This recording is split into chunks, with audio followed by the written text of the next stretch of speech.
3 días encerrada en la despensa de mi propia casa, rodeada de latas de frijoles y bolsas de arroz, bebiendo agua del grifo de la cocina cuando lograba alcanzarlo con mis manos temblorosas. Mi hijo Braulio le dijo a los vecinos que yo estaba viajando. Cuando finalmente me sacaron y llegué al hospital, con los labios partidos y el cuerpo deshidratado, él se inclinó hacia mí en esa cama fría y me susurró al oído: «Si le cuentas la verdad a alguien, mamá, te mando directo al asilo.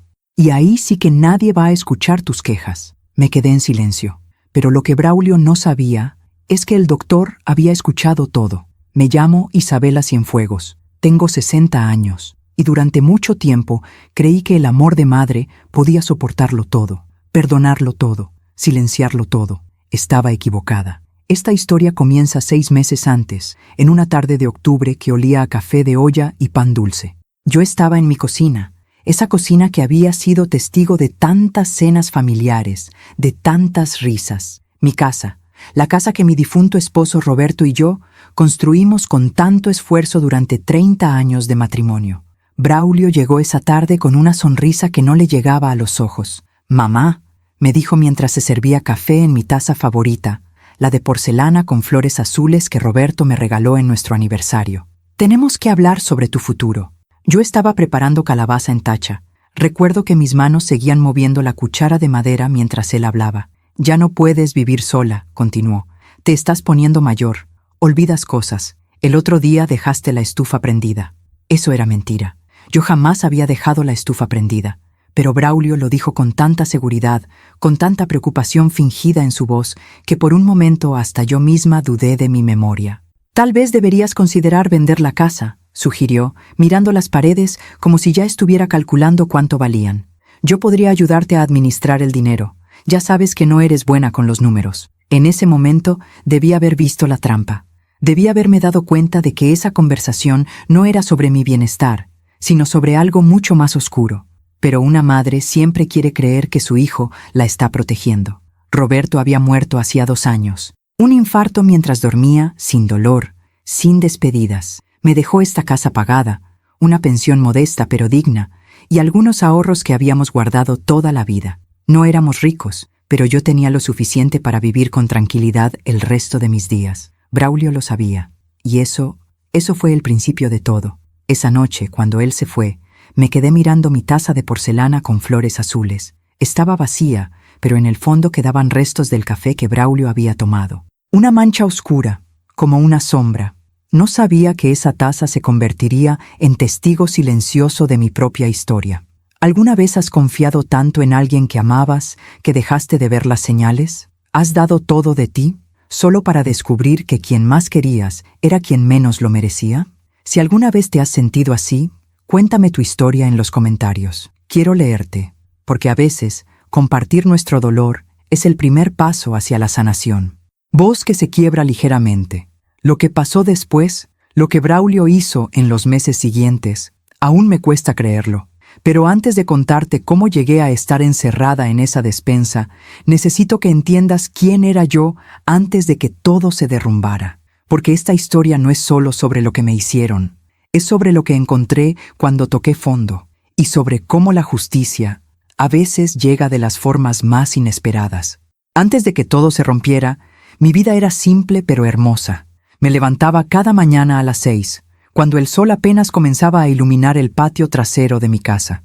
Lo primero que hacía era abrir la ventana de la cocina para que entrara el aire fresco, ese aire de octubre que en la Ciudad de México huele a tierra mojada y a flores de cempasúchil. Preparaba café en la cafetera vieja que Roberto me regaló cuando nos casamos. Nunca quise cambiarla por una nueva, aunque Braulio insistía en que me comprara una de esas modernas que hacen el café con cápsulas. Para mí, el café tenía que hacerse despacio, con paciencia, sintiendo el aroma que llenaba toda la cocina. Mi rutina era sagrada. Después del café, regaba las plantas del jardín. Tenía geranios rojos en macetas de barro, una bugambilia que trepaba por la pared del patio y un rosal que Roberto había plantado el año en que nació Braulio. Cada mañana, mientras regaba esas plantas, le hablaba a Roberto como si todavía estuviera ahí conmigo. «Mira, mi amor, el rosal está dando flores nuevas. ¿Te acuerdas cuando lo plantamos? Braulio tenía apenas 2 años y quería ayudarte a cavar el hoyo. A veces los vecinos me escuchaban hablar sola y sonreían con ternura. Doña Remedios, que vivía en la casa de al lado, siempre me decía que era normal, que ella también le hablaba a su difunto esposo todas las mañanas. Los martes y jueves iba al mercado. Caminaba 8 cuadras hasta el mercado de San Juan, donde conocía a todos los vendedores por su nombre. Don Pancho me guardaba los jitomates más maduros para mi salsa. La señora Lupita me apartaba el queso fresco más cremoso. Y don Esteban, el de las flores, siempre me regalaba un ramo pequeño de claveles. Para alegrar su casa, doña Isabela me decía con esa sonrisa desdentada que tenía: mi casa no era grande, pero era mía. Era el fruto de 30 años de trabajo de Roberto como contador en una empresa de construcción y de mis propios años como maestra de primaria. Nos había costado tanto comprarla, tanto arreglarla, tanto llenarla de recuerdos. La sala tenía un sofá color vino que habíamos comprado en abonos, y en la pared colgaban fotografías de nuestra vida juntos. Roberto y yo el día de nuestra boda, con mi vestido blanco sencillo y su traje prestado. Braulio de bebé en brazos de su padre. Braulio en su graduación de la universidad, con su título de ingeniero que tanto nos había costado pagar. Esa fotografía de la graduación me llenaba de orgullo cada vez que la veía. Mi hijo, el ingeniero. Mi hijo, que había logrado lo que ni Roberto ni yo pudimos alcanzar. Una carrera profesional, un título universitario. Roberto murió al mes siguiente de esa graduación, como si hubiera esperado a ver a su hijo convertido en profesionista para poder irse en paz. Después de la muerte de Roberto, Braulio venía a visitarme cada 15 días, siempre los domingos. Llegaba alrededor de las 2 de la tarde, justo cuando yo terminaba de cocinar. Le preparaba sus platillos favoritos: mole con pollo, arroz rojo, frijoles refritos. Él comía con apetito y me contaba cosas de su trabajo, de sus proyectos. Yo lo escuchaba feliz, sintiéndome útil, sintiéndome necesaria. Nadie cocina como tú, mamá, me decía mientras se servía una segunda porción. En ningún restaurante he probado un mole como el tuyo. Esas palabras me llenaban el corazón. Después de comer, nos sentábamos en la sala a tomar café en las tazas de porcelana que Roberto y yo habíamos recibido como regalo de bodas. Eran 6 tazas, decoradas con flores azules delicadas. Ya solo quedaban 4. 2 se habían roto con los años. Mi taza favorita era la más pequeña de todas, con el asa ligeramente torcida porque Braulio la había dejado caer cuando tenía 5 años. Roberto la había pegado con tanto cuidado que casi no se notaba la grieta. Esa imperfección la hacía aún más especial para mí. Los domingos por la tarde, después de la visita de Braulio, yo lavaba los platos despacio, guardaba las sobras en el refrigerador para comer durante la semana y me sentaba en el patio a ver cómo caía la tarde. Doña Remedios a veces se asomaba por encima de la barda que separaba nuestras casas. «¿Cómo está, doña Isabela? ¿Vino Braulio?» «Sí, Reme. Estuvo toda la tarde conmigo. Comió como un bendito. Qué bueno que tiene un hijo tan atento. No todas tenemos esa suerte». Yo asentía con orgullo. Sí, yo tenía suerte. Mi hijo me visitaba, me llamaba por teléfono durante la semana, se preocupaba por mí. O eso era lo que yo creía. Esa tarde de octubre, cuando Braulio me dijo que teníamos que hablar sobre mi futuro, algo en su tono de voz me incomodó, pero lo dejé pasar. Me dije a mí misma que era su manera de protegerme, de cuidarme. Me dije que una madre no debe desconfiar de su hijo. Esa noche, después de que Braulio se fue, me quedé sentada en la cocina durante horas, tomando té de manzanilla en mi taza de porcelana con flores azules. La cocina estaba en silencio. Solo se escuchaba el tic-tac del reloj de pared que Roberto había comprado en Puebla durante uno de nuestros pocos viajes juntos. Miré a mi alrededor, las paredes pintadas de amarillo claro, los azulejos de Talavera que habíamos puesto con tanto esfuerzo, la alacena de madera donde guardaba la vajilla y los vasos, la mesa redonda donde habíamos cenado en familia durante tantos años. Todo estaba en su lugar, todo estaba limpio, ordenado, cuidado. ¿Por qué Braulio decía que yo ya no podía vivir sola? Me levanté y revisé la estufa por tercera vez esa noche, para estar completamente segura de que estaba apagada. Lo estaba, como siempre lo estaba. Me fui a dormir con una extraña sensación en el pecho, como si algo se hubiera movido dentro de mi casa sin que yo lo notara, como si alguien hubiera dejado una puerta entreabierta y ahora entrara un viento frío que no debería estar ahí. Esa noche soñé con Roberto. Estábamos en el jardín plantando el rosal juntos, pero en el sueño, cuando cavábamos la tierra, encontrábamos algo enterrado, una caja. Roberto la abría y adentro solo había oscuridad. Me desperté sobresaltada a las 3 de la mañana, con el corazón acelerado. La casa estaba en silencio, demasiado silencio. Y por primera vez en 2 años, desde la muerte de Roberto, sentí miedo en mi propia casa. Las visitas de Braulio empezaron a cambiar.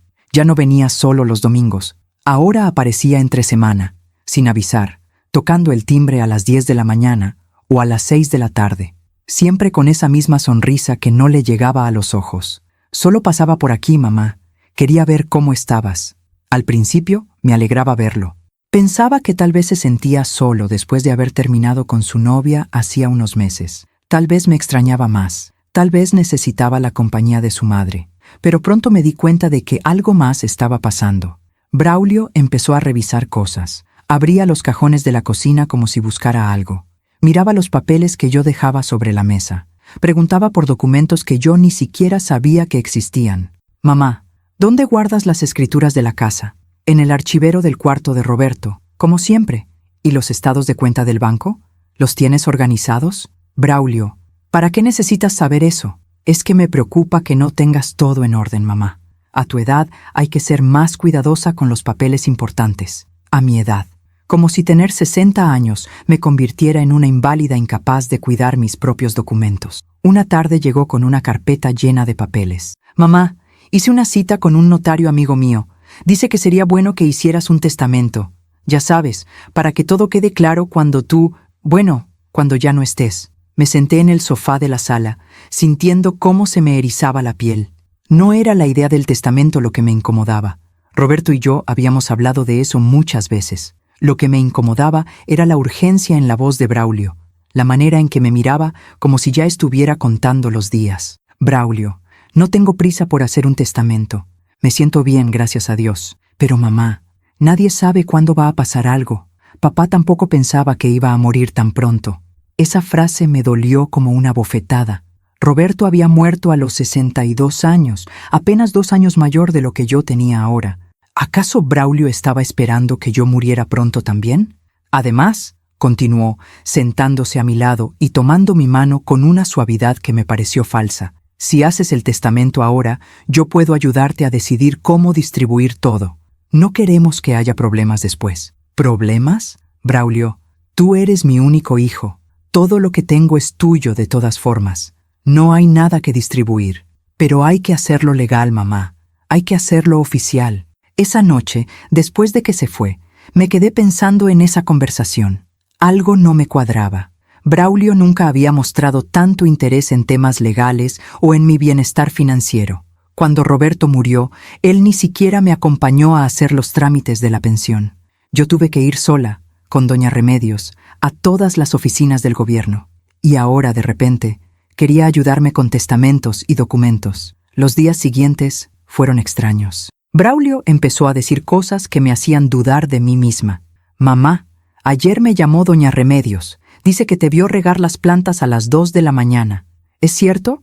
¿Qué? No, Braulio, yo nunca riego las plantas a esas horas. Pues ella dice que sí, que te vio en el jardín, en pijama, con la manguera. Yo sabía que eso era mentira, pero la forma en que Braulio lo decía, con esa preocupación fingida en su voz, me hacía dudar. ¿Y si sí había salido y no me acordaba? ¿Y si estaba perdiendo la memoria como él decía?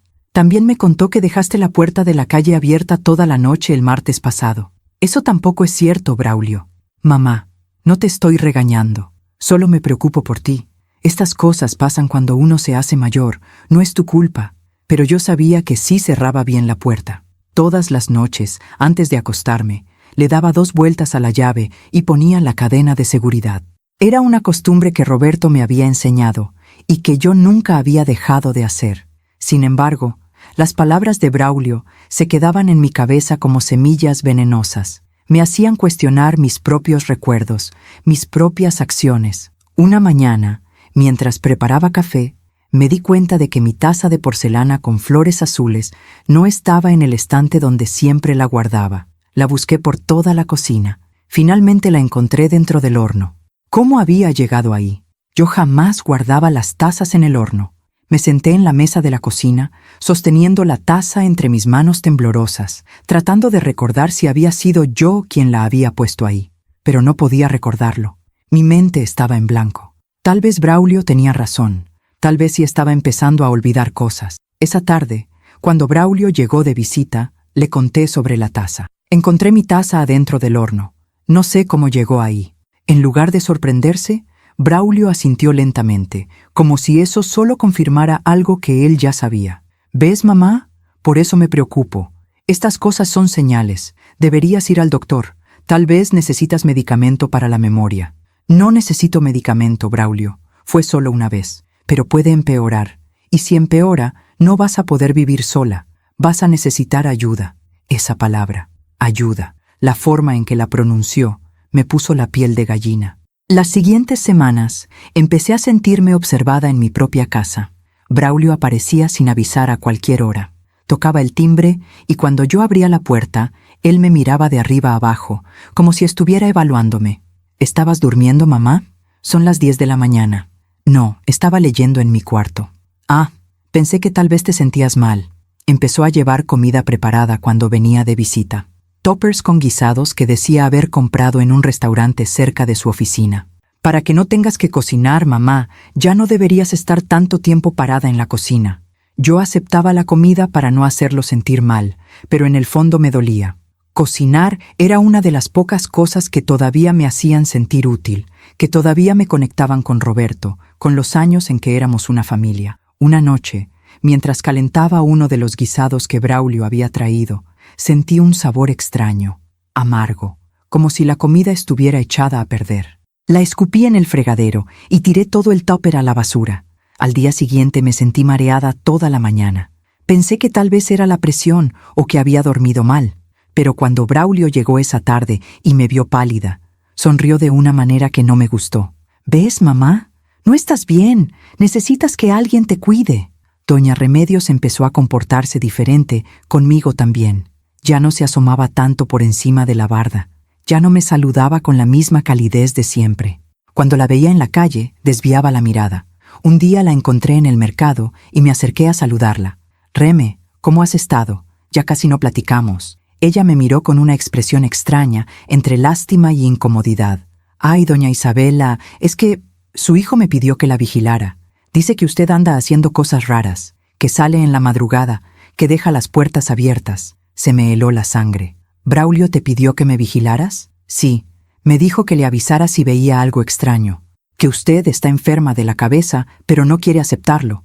Me fui de ahí sin decir nada más. Caminé las 8 cuadras de regreso a mi casa sin ver nada, sin sentir nada, solo con un zumbido en los oídos que no me dejaba pensar. Cuando llegué, cerré la puerta con llave y me senté en el sofá de la sala, mirando las fotografías en la pared. Roberto sonriendo, Braulio de bebé en brazos de su padre, Braulio en su graduación. ¿Cuándo se había convertido mi hijo en un extraño? Tomé mi taza de porcelana con flores azules y me serví café, aunque ya eran las 6 de la tarde y sabía que no iba a poder dormir. Necesitaba algo que me hiciera sentir normal, algo que me recordara quién era yo antes de que todo esto empezara. La taza estaba tibia entre mis manos. La grieta que Roberto había pegado hacía tantos años seguía ahí, apenas visible, pero resistente. Esa noche no pude dormir. Me quedé despierta en la oscuridad de mi cuarto, escuchando los sonidos de la casa, el tic-tac del reloj, el viento moviendo las ramas del rosal en el jardín, y algo más, un crujido que venía de la sala. Me levanté despacio, con el corazón latiéndome fuerte en el pecho. Caminé por el pasillo oscuro hasta la sala. La puerta de la calle estaba entreabierta. Yo estaba segura, completamente segura de haberla cerrado con llave y puesto la cadena de seguridad antes de acostarme. Cerré la puerta rápidamente y le di vuelta a la llave con manos temblorosas. Revisé todas las ventanas de la casa. Todas estaban cerradas. Revisé las puertas. Todo cerrado. Pero esa puerta había estado abierta. Yo no estaba imaginándolo. Alguien la había abierto desde adentro. O tal vez había alguien más en mi casa. Los días se convirtieron en una niebla de dudas y confusión. Empecé a anotar todo en un cuaderno viejo que encontré en el escritorio de Roberto. La hora a la que me levantaba, Si había regado las plantas, si había cerrado la puerta con llave, cada pequeño detalle de mi día, porque ya no confiaba en mi propia memoria, pero cada vez que escribía en ese cuaderno, me sentía ridícula, como si fuera una anciana paranoica que necesitaba pruebas de su propia existencia. Braulio seguía apareciendo sin avisar. Ahora traía una llave de mi casa colgando de su llavero. ¿Cuándo te di una copia de la llave? Le pregunté la primera vez que lo vi usarla para entrar sin tocar el timbre. Me la diste hace 2 semanas, mamá. ¿No te acuerdas? Me dijiste que era mejor que yo tuviera una copia por si pasaba algo. Yo no recordaba haberle dado ninguna llave, pero ya no sabía si confiar en mi memoria o en sus palabras. Una tarde llegó con un señor que se presentó como licenciado Sánchez, el notario del que me había hablado. Buenas tardes, señora Isabela. Su hijo me ha hablado mucho de usted. Vengo a ayudarla con algunos documentos importantes. Braulio me llevó al sofá de la sala, como si yo fuera una niña pequeña que necesitara ser guiada. El licenciado abrió su portafolio y sacó varios papeles. Aquí está el testamento que su hijo me pidió que preparara. Es muy sencillo. Básicamente establece que, en caso de su fallecimiento, todos sus bienes pasan automáticamente a su hijo Braulio. También incluye un poder notarial para que él pueda manejar sus cuentas bancarias y sus propiedades en caso de que usted quede incapacitada. La palabra incapacitada resonó en mi cabeza como una campana de iglesia. ¿Incapacitada? Pero yo estoy bien. El licenciado me sonrió con condescendencia. Es solo una precaución, señora. A su edad nunca se sabe cuándo puede necesitar ayuda. Otra vez, a mi edad. Miré los papeles. Había tantas hojas, tantas palabras legales que no entendía. Términos como usufructo, cláusula revocatoria, poderdante y apoderado. No sé si debería firmar esto ahora, me gustaría pensarlo. Braulio se sentó junto a mí y me tomó la mano. Mamá, el licenciado vino hasta aquí solo para ayudarte. No es justo hacerlo esperar. Además, esto es por tu propio bien. Si te pasa algo y no tienes estos documentos en orden, va a ser un problema enorme. ¿Te acuerdas de lo que le pasó a la señora Gutiérrez cuando murió? Sus hijos estuvieron peleándose por la herencia durante años, pero yo solo tengo un hijo. No va a haber ninguna pelea. Aún así, mamá, las cosas tienen que hacerse bien, legalmente. El licenciado empujó una pluma hacia mí. ¿Dónde tengo que firmar? Braulio señaló varios lugares en los documentos. Había tantos, 5, 6, tal vez 7 lugares diferentes donde tenía que poner mi nombre. Firmé. Firmé porque no sabía qué más hacer. Firmé porque mi hijo me estaba mirando con esa expresión de impaciencia apenas contenida.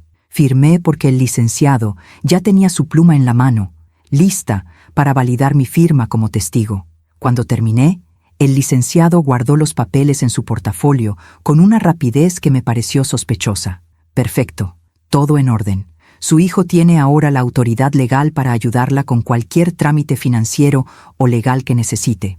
Después de que se fueron, me quedé sentada en el sofá durante horas, mirando mis manos. Las mismas manos que habían firmado esos papeles, las mismas manos que habían cocinado miles de comidas para mi familia, las mismas manos que habían sostenido a Braulio cuando era bebé. ¿Qué había hecho? Esa noche, mientras me preparaba un té en la cocina, vi mi taza de porcelana con flores azules en el estante. La tomé y la sostuve contra la luz. La grieta que Roberto había pegado seguía ahí, delgada pero visible. Una línea que dividía la taza en 2 partes que habían sido separadas y luego unidas de nuevo. Me pregunté si yo también estaba rota, si había algo dentro de mí que se había quebrado sin que me diera cuenta. Los días siguientes fueron aún peores. Braulio empezó a llegar con correspondencia de mi banco. Mamá, han estado mandando estos estados de cuenta. Mira, aquí dice que tu saldo ha bajado mucho en los últimos meses. ¿En qué has estado gastando? Yo tomé los papeles y los revisé. Era cierto, había retiros grandes que yo no recordaba haber hecho. 2,000 pesos aquí, 3,000 allá. Sumaban casi 20,000 pesos en 2 meses. No sé, Braulio, tal vez en el súper, en el mercado. Mamá, nadie gasta 20,000 pesos en comida en 2 meses, viviendo sola. Esto no tiene sentido. Él tenía razón. No tenía sentido. Pero yo no podía explicarlo. Por eso te digo que necesitas ayuda para manejar tu dinero. Voy a hablar con el banco para que me den acceso a tu cuenta. Así puedo monitorear tus gastos y asegurarme de que nadie te esté robando. ¿Robando? ¿Quién me va a robar? Mamá, hay mucha gente mala en el mundo. aprovechadores que se dan cuenta cuando una persona mayor está vulnerable. Vulnerable, otra palabra que se clavaba en mi pecho como un cuchillo, pero dejé que lo hiciera. Dejé que Braulio fuera al banco y pusiera su nombre en mi cuenta, porque una parte de mí empezaba a creer que tal vez sí necesitaba ayuda, que tal vez sí estaba perdiendo la cabeza. Las visitas de Braulio se volvieron más frecuentes y más largas. Ahora llegaba y se quedaba horas, revisando los cajones de mi casa, moviendo cosas del lugar, diciendo que estaba organizando para que todo fuera más fácil para mí. Mamá, estas fotografías están acumulando polvo. Voy a guardarlas en una caja. No, Braulio. Esas fotografías han estado en esa pared desde que nos mudamos aquí, pero hacen que la sala se vea anticuada y además no es bueno estar viendo fotografías de papá todo el tiempo. Te mantiene viviendo en el pasado. Quité las fotografías de la pared una por una. Roberto sonriendo. Braulio de bebé. Nuestra boda. 30 años de recuerdos metidos en una caja de cartón que Braulio se llevó a su coche. Las voy a guardar en mi casa para que no se dañen aquí. Cuando se fue esa tarde, me quedé mirando la pared vacía de la sala. Las marcas donde habían estado colgadas las fotografías eran más claras que el resto de la pintura, como fantasmas rectangulares que mostraban lo que había sido y ya no era. Doña Remedios ya no me hablaba. Cuando la veía en la calle, caminaba más rápido y fingía no verme.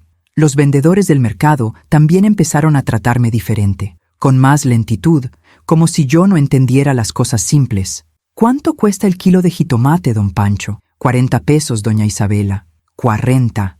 Me hablaba como si yo fuera sorda o tonta. Una mañana, mientras esperaba el café en la cocina, recordé que Braulio me había traído el día anterior un café ya hecho en un vaso de esas cafeterías modernas. Para que no tengas que preparar café, mamá. Este está más rico y no tienes que estar batallando con la cafetera.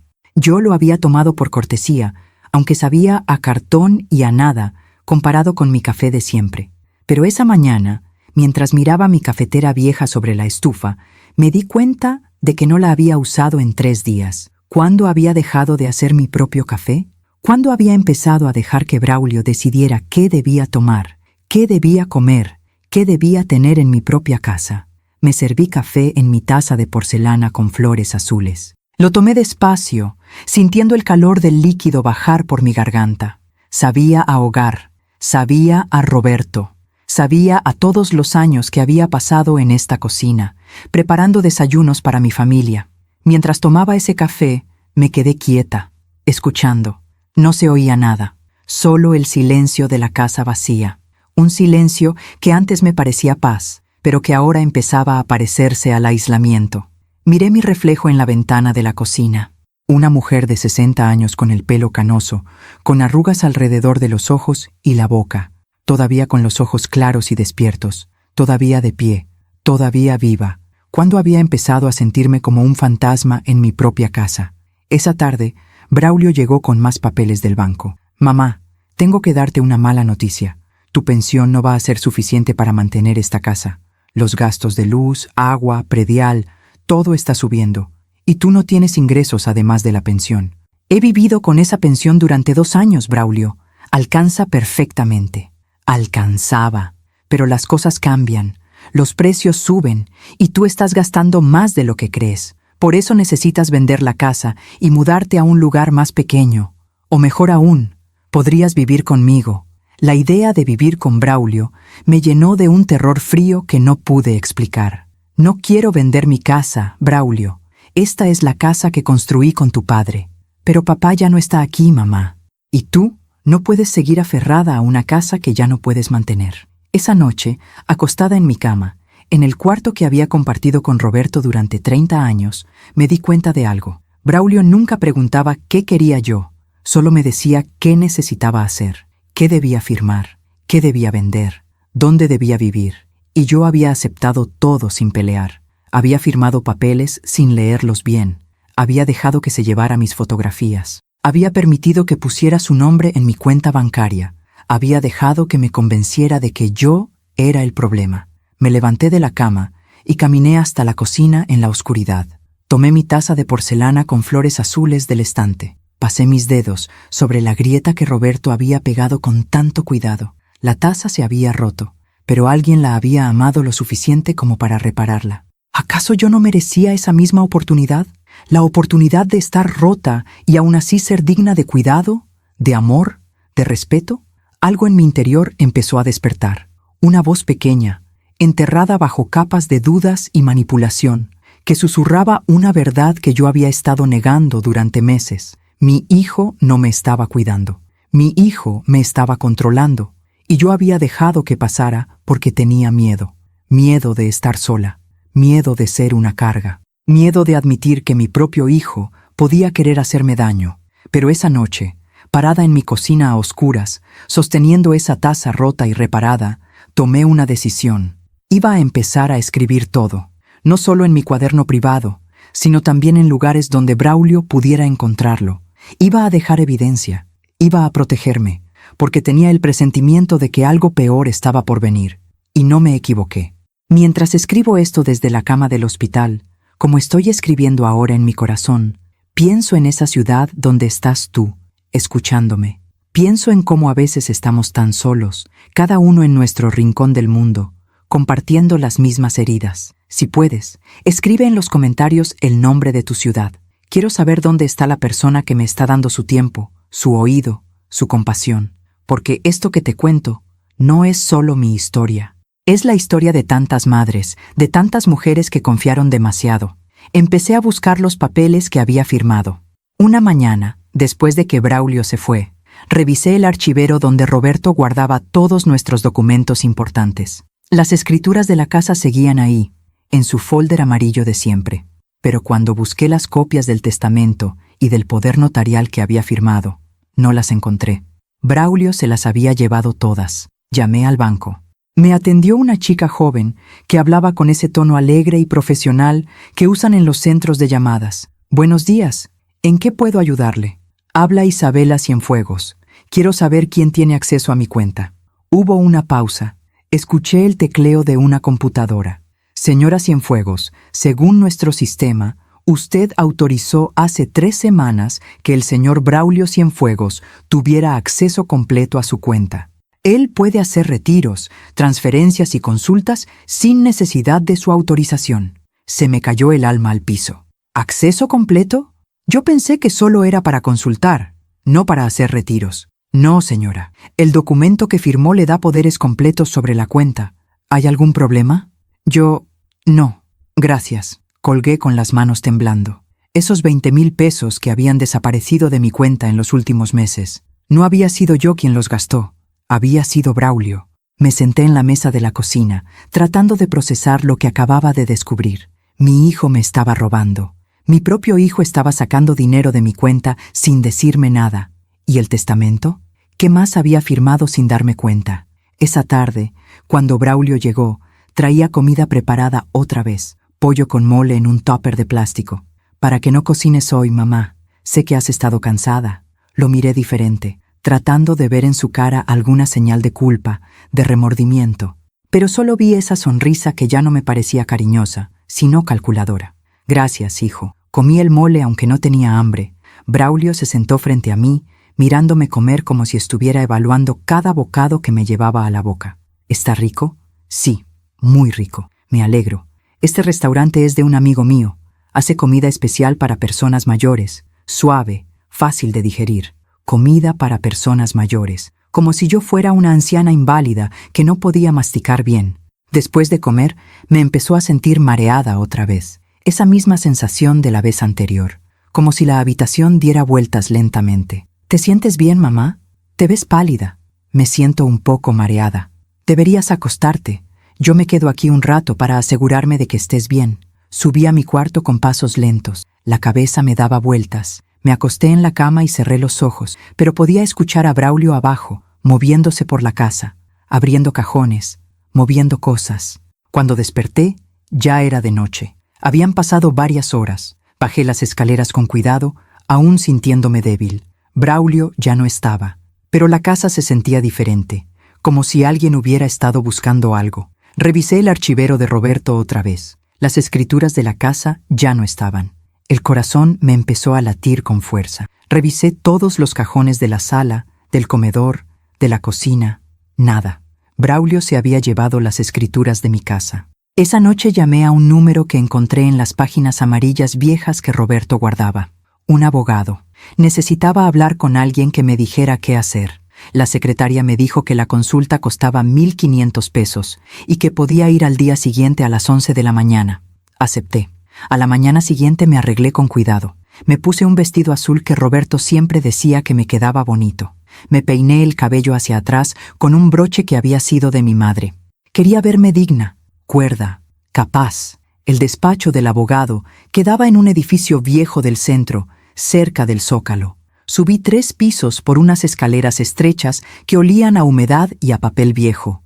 El licenciado Moreno era un hombre de unos 50 años, con lentes gruesos y una barba gris bien recortada. Me recibió en una oficina pequeña llena de libros y expedientes apilados. «Cuénteme, señora Cienfuegos, ¿en qué puedo ayudarla?». Le conté todo, los papeles que había firmado sin leer bien, el dinero que desaparecía de mi cuenta, las escrituras que Braulio se había llevado, las cosas extrañas que pasaban en mi casa, la sensación de que me estaban manipulando. El licenciado Moreno escuchó en silencio, tomando notas en una libreta amarilla. Cuando terminé de hablar, él se quitó los lentes y los limpió con un pañuelo, mientras me miraba con una expresión que era mitad compasión, mitad preocupación. «Señora Cienfuegos, lo que usted me está describiendo se llama abuso patrimonial. Es un delito. Su hijo está usando documentos legales para tomar control de sus bienes sin su verdadero consentimiento. ¿Pero yo firmé esos papeles? Sí, pero si firmó bajo presión, sin entender completamente lo que estaba firmando, o si su hijo manipuló la situación para que usted firmara, eso se puede impugnar legalmente». Una chispa de esperanza se encendió en mi pecho. ¿Qué puedo hacer? Lo primero es conseguir copias de todos los documentos que firmó. Necesitamos ver exactamente qué le está dando su hijo acceso. Después, podemos ir al banco y revocar sus poderes sobre su cuenta. También podemos invalidar el poder notarial si demostramos que fue obtenido de manera fraudulenta. ¿Y las escrituras de mi casa? Esas son más complicadas. Si su hijo tiene las escrituras físicas, técnicamente no puede hacer nada con ellas sin su firma. Pero si él tiene un poder notarial amplio, podría intentar vender la propiedad alegando que usted está incapacitada. Por eso es urgente que actuemos rápido.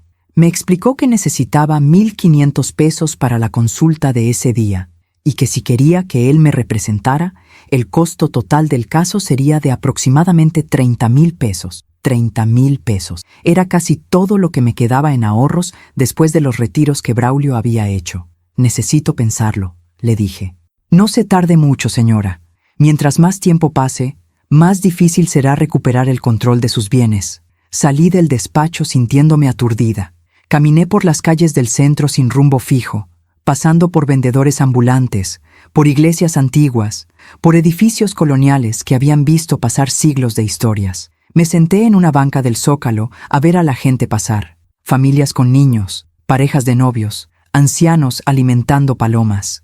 Todos viviendo sus vidas normales mientras la mía se desmoronaba. ¿Cómo había llegado a esto?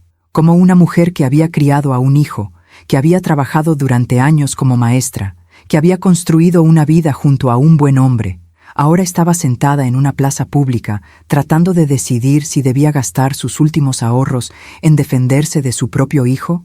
Cuando llegué a casa esa tarde, Braulio ya estaba ahí, esperándome en la sala. «¿Dónde estabas, mamá? Te llamé al teléfono 3 veces. Salí a caminar». «¿A caminar? ¿A dónde?» «Al centro, a caminar por las calles». Me miró con esa expresión que ya me era familiar, esa mezcla de desaprobación y falsa preocupación. «No deberías andar sola por el centro, mamá. Es peligroso. Pueden asaltarte, pueden aprovecharse de ti. Yo viví en esta ciudad toda mi vida, Braulio. Sé cuidarme sola». «¿Ah, sí? ¿Y por qué fuiste al centro? ¿Qué tenías que hacer allá?» Se me heló la sangre. ¿Cómo sabía que había ido al centro específicamente? Yo solo le había dicho que salía a caminar. «¿Cómo sabes que fui al centro?» Braulio sonrió, una sonrisa pequeña, casi imperceptible, pero que me dejó ver que había cometido un error al preguntarle eso, un error que le mostraba que yo estaba empezando a sospechar. «Doña Remedios te vio subir al camión que va al centro. Me llamó para avisarme. Estaba preocupada por ti». «Doña Remedios». Mi vecina, a quien yo había considerado mi amiga durante años, ahora era la espía de Braulio. ¿Fuiste a ver a un abogado, mamá? La pregunta me cayó como un balde de agua fría. ¿Qué? No. ¿Por qué iba a ver a un abogado? No sé. Tú dime. ¿Hay algo que quieras contarme? Nos quedamos mirando en silencio. Él sabía que yo estaba empezando a descubrir sus mentiras, y yo sabía que él sabía. No fui a ver a ningún abogado, Braulio. Solo fui a caminar. Está bien, mamá. Te creo. Pero su tono de voz decía lo contrario. Esa noche, después de que Braulio se fue, revisé toda la casa buscando las escrituras. Sabía que no las iba a encontrar, pero necesitaba hacer algo. Necesitaba sentir que tenía algún control sobre la situación. En el cajón de mi buró encontré algo que no había visto en meses, mi libreta de direcciones y teléfonos. La abrí y pasé las páginas llenas de nombres escritos con la caligrafía de Roberto, familiares, amigos, compañeros de trabajo. La mayoría ya no vivían en la ciudad. Algunos habían muerto. Otros simplemente habían perdido contacto con nosotros con los años. Pero había un nombre que me llamó la atención. Gabriela, mi hermana menor, vivía en Puebla. Hacía más de un año que no hablábamos. Nos habíamos distanciado después de la muerte de Roberto. No por ninguna pelea, sino simplemente porque la vida nos había llevado por caminos diferentes. Marqué su número desde el teléfono de la cocina. Sonó 5 veces antes de que contestara. Bueno, Gaby, soy Isabela. Hubo una pausa. ¿Isabela? ¿Hermana? ¿Qué pasó? ¿Estás bien? Su voz sonaba sorprendida, pero también genuinamente preocupada. Y esa preocupación real, sin segundas intenciones, me hizo quebrarme. Empecé a llorar. Ahí, parada en mi cocina, sosteniendo el teléfono con las 2 manos, lloré como no había llorado desde la muerte de Roberto. Gaby, creo que necesito ayuda. Cuéntame, ¿qué está pasando? Le conté todo. Los documentos, el dinero, las escrituras, la manipulación, el abogado. Todo lo que había estado guardando durante meses salió de mi boca en un río de palabras entrecortadas por sollozos. Gabriela escuchó sin interrumpir. Cuando terminé de hablar, su voz sonaba furiosa. Ese desgraciado, ese maldito desgraciado. Isabela, tienes que salir de esa casa ahora mismo. Vente a Puebla conmigo. Podemos contratar un abogado aquí y pelear esto desde lejos. No puedo dejar mi casa, Gaby. Esta es mi casa. ¿Y de qué te sirve la casa si tu propio hijo te está robando? ¿Si te está manipulando? Tenía razón, pero yo no podía irme. Irme significaba aceptar la derrota. Significaba dejar que Braulio ganara. Dame unos días más, le dije. Déjame ver si puedo arreglar esto. Isabela, por favor, no esperes demasiado. Los hijos que hacen estas cosas pueden llegar muy lejos, más lejos de lo que una madre quiere imaginar. Esas palabras se quedaron conmigo después de colgar. ¿Qué tan lejos podía llegar Braulio? Esa noche me acosté con mi taza de porcelana con flores azules en la mesa de noche. La miraba en la oscuridad, viendo cómo la luz de la luna entraba por la ventana y hacía brillar la grieta reparada. Roberto la había pegado porque me amaba, porque para él yo valía el esfuerzo de reparar lo roto. ¿Acaso Braulio alguna vez me había visto así? ¿Como algo digno de cuidar, de proteger, de reparar? ¿O solo me veía como un obstáculo entre él y el dinero que Roberto y yo habíamos ahorrado durante toda una vida de trabajo? Me quedé dormida con esas preguntas dando vueltas en mi cabeza, y cuando desperté a la mañana siguiente, supe que algo había cambiado en la casa durante la noche. El cuaderno donde yo anotaba todo lo que hacía durante el día, el cuaderno donde escribía mis dudas y mis sospechas, ya no estaba en el cajón de mi buró donde lo guardaba. Braulio había estado en mi casa mientras yo dormía, y se había llevado mi cuaderno. El descubrimiento de que Braulio había entrado a mi casa mientras yo dormía me llenó de un terror que nunca había sentido antes. No era el miedo a un extraño, era el miedo a alguien que yo había traído al mundo, que había alimentado con mi cuerpo, que había sostenido en mis brazos cuando lloraba de bebé. Revisé todas las cerraduras de la casa. Todas estaban intactas. Braulio había usado su llave. La llave que decía que yo le había dado, pero que yo no recordaba haberle dado nunca. Esa mañana no desayuné. Me senté en la cocina con mi taza de porcelana vacía entre las manos, mirando por la ventana hacia el jardín donde el rosal de Roberto florecía con rosas blancas. Las rosas blancas siempre habían sido mis favoritas. Roberto lo sabía, Por eso había plantado ese rosal específicamente. Cada primavera, cuando las rosas abrían, yo sentía que Roberto seguía cuidándome desde donde estuviera. Pero ahora, mirando esas flores blancas moviéndose con el viento, me pregunté si Roberto estaría decepcionado de mí, si estaría triste de ver cómo había dejado que nuestro hijo me tratara así. El teléfono sonó. Era Braulio. «Buenos días, mamá. ¿Cómo amaneciste?» «Bien. Qué bueno. Oye, necesito que busques unos papeles. Son unos documentos del seguro de vida que papá tenía. Creo que están en el archivero». Se me hizo un nudo en el estómago. El seguro de vida de Roberto. Había sido una póliza pequeña, de 100,000 pesos, que yo había cobrado después de su muerte. Ese dinero estaba en una cuenta de ahorro separada, una cuenta que Braulio no sabía que existía. O eso había creído yo. «No sé de qué papeles hablas, Braulio». «Mamá, no te hagas. Sé que papá tenía un seguro de vida y sé que lo cobraste. Necesito ver esos documentos». «¿Para qué?» «Porque soy tu hijo y tengo derecho a saber qué bienes tienes. Ahora que tengo poder sobre tus cuentas, necesito tener toda la información completa. Toda la información completa. Como si mis ahorros, el dinero que Roberto me había dejado para que yo viviera tranquila, fueran información que mi hijo tenía derecho a exigir. Esos papeles son privados, Braulio». Hubo un silencio largo del otro lado de la línea. Cuando habló de nuevo, su voz había cambiado. Ya no era la voz preocupada del hijo cariñoso. Era algo más frío, más calculador. «Mamá, no sé qué te pasa últimamente. Estás muy desconfiada, muy rara. Ayer hablé con doña Remedios y me dijo que te has estado comportando extraño, que a veces te ve hablando sola en el jardín a altas horas de la noche. Yo le hablo a tu padre. Siempre lo he hecho. Eso no es normal, mamá. Hablarle a personas muertas no es normal. Creo que necesitas ver a un doctor, un psiquiatra». La palabra psiquiatra cayó como una bomba entre nosotros. «No estoy loca, Braulio». «Nadie dijo que estés loca, pero claramente necesitas ayuda. Y como tu hijo, es mi responsabilidad asegurarme de que la recibas». Colgó sin decir adiós. Me quedé ahí sentada, con el teléfono todavía en la mano, entendiendo finalmente lo que estaba pasando. Braulio no solo quería mi dinero, quería declararme incapaz, quería que un doctor certificara que yo estaba loca, que no podía cuidar de mí misma, para tener control total sobre todo lo que Roberto y yo habíamos construido.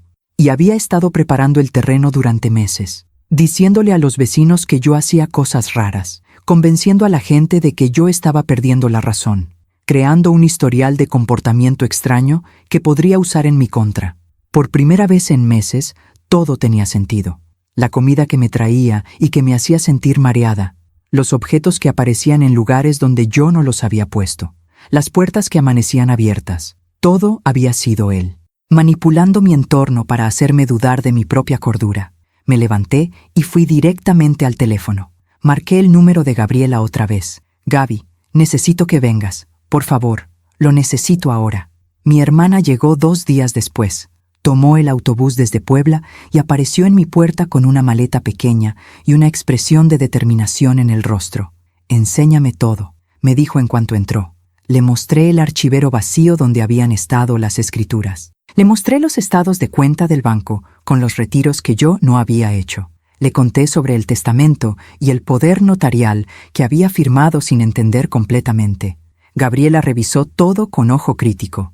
Ella había sido secretaria legal durante años antes de jubilarse. Sabía de documentos, de trámites, de leyes. «Esto es grave, Isabela, muy grave.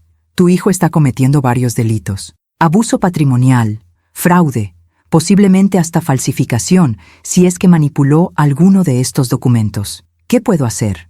Primero, vamos a ir juntas al banco mañana a la primera hora. Vamos a revocar todos los poderes que le diste. Después, vamos a ir al registro público a solicitar copias certificadas de las escrituras de tu casa. Él puede tener los originales, pero no puede hacer nada con ellos si tú actúas rápido». Esa noche, por primera vez en meses, dormí tranquila. Saber que Gabriela estaba en el cuarto de invitados, que no estaba sola, que alguien me creía y me estaba ayudando, me dio una paz que había olvidado que existía. Pero a la mañana siguiente, cuando desperté, Gabriela no estaba en su cuarto. Bajé las escaleras llamándola. «Gaby, Gaby». La encontré en la sala, sentada en el sofá, tomando café con Braulio. Mi hijo había llegado temprano, usando su llave, y había convencido a mi hermana de sentarse a conversar con él. «Buenos días, mamá». Mira quién llegó de sorpresa, la tía Gaby. Gabriela me miró con una expresión extraña, algo entre disculpa y confusión. «Isabela, Braulio me ha estado explicando la situación. Creo que hay un malentendido». Se me cayó el alma a los pies. ¿Malentendido? Braulio sonrió, esa sonrisa que ya conocía también, la sonrisa del depredador que sabe que su presa no tiene escapatoria.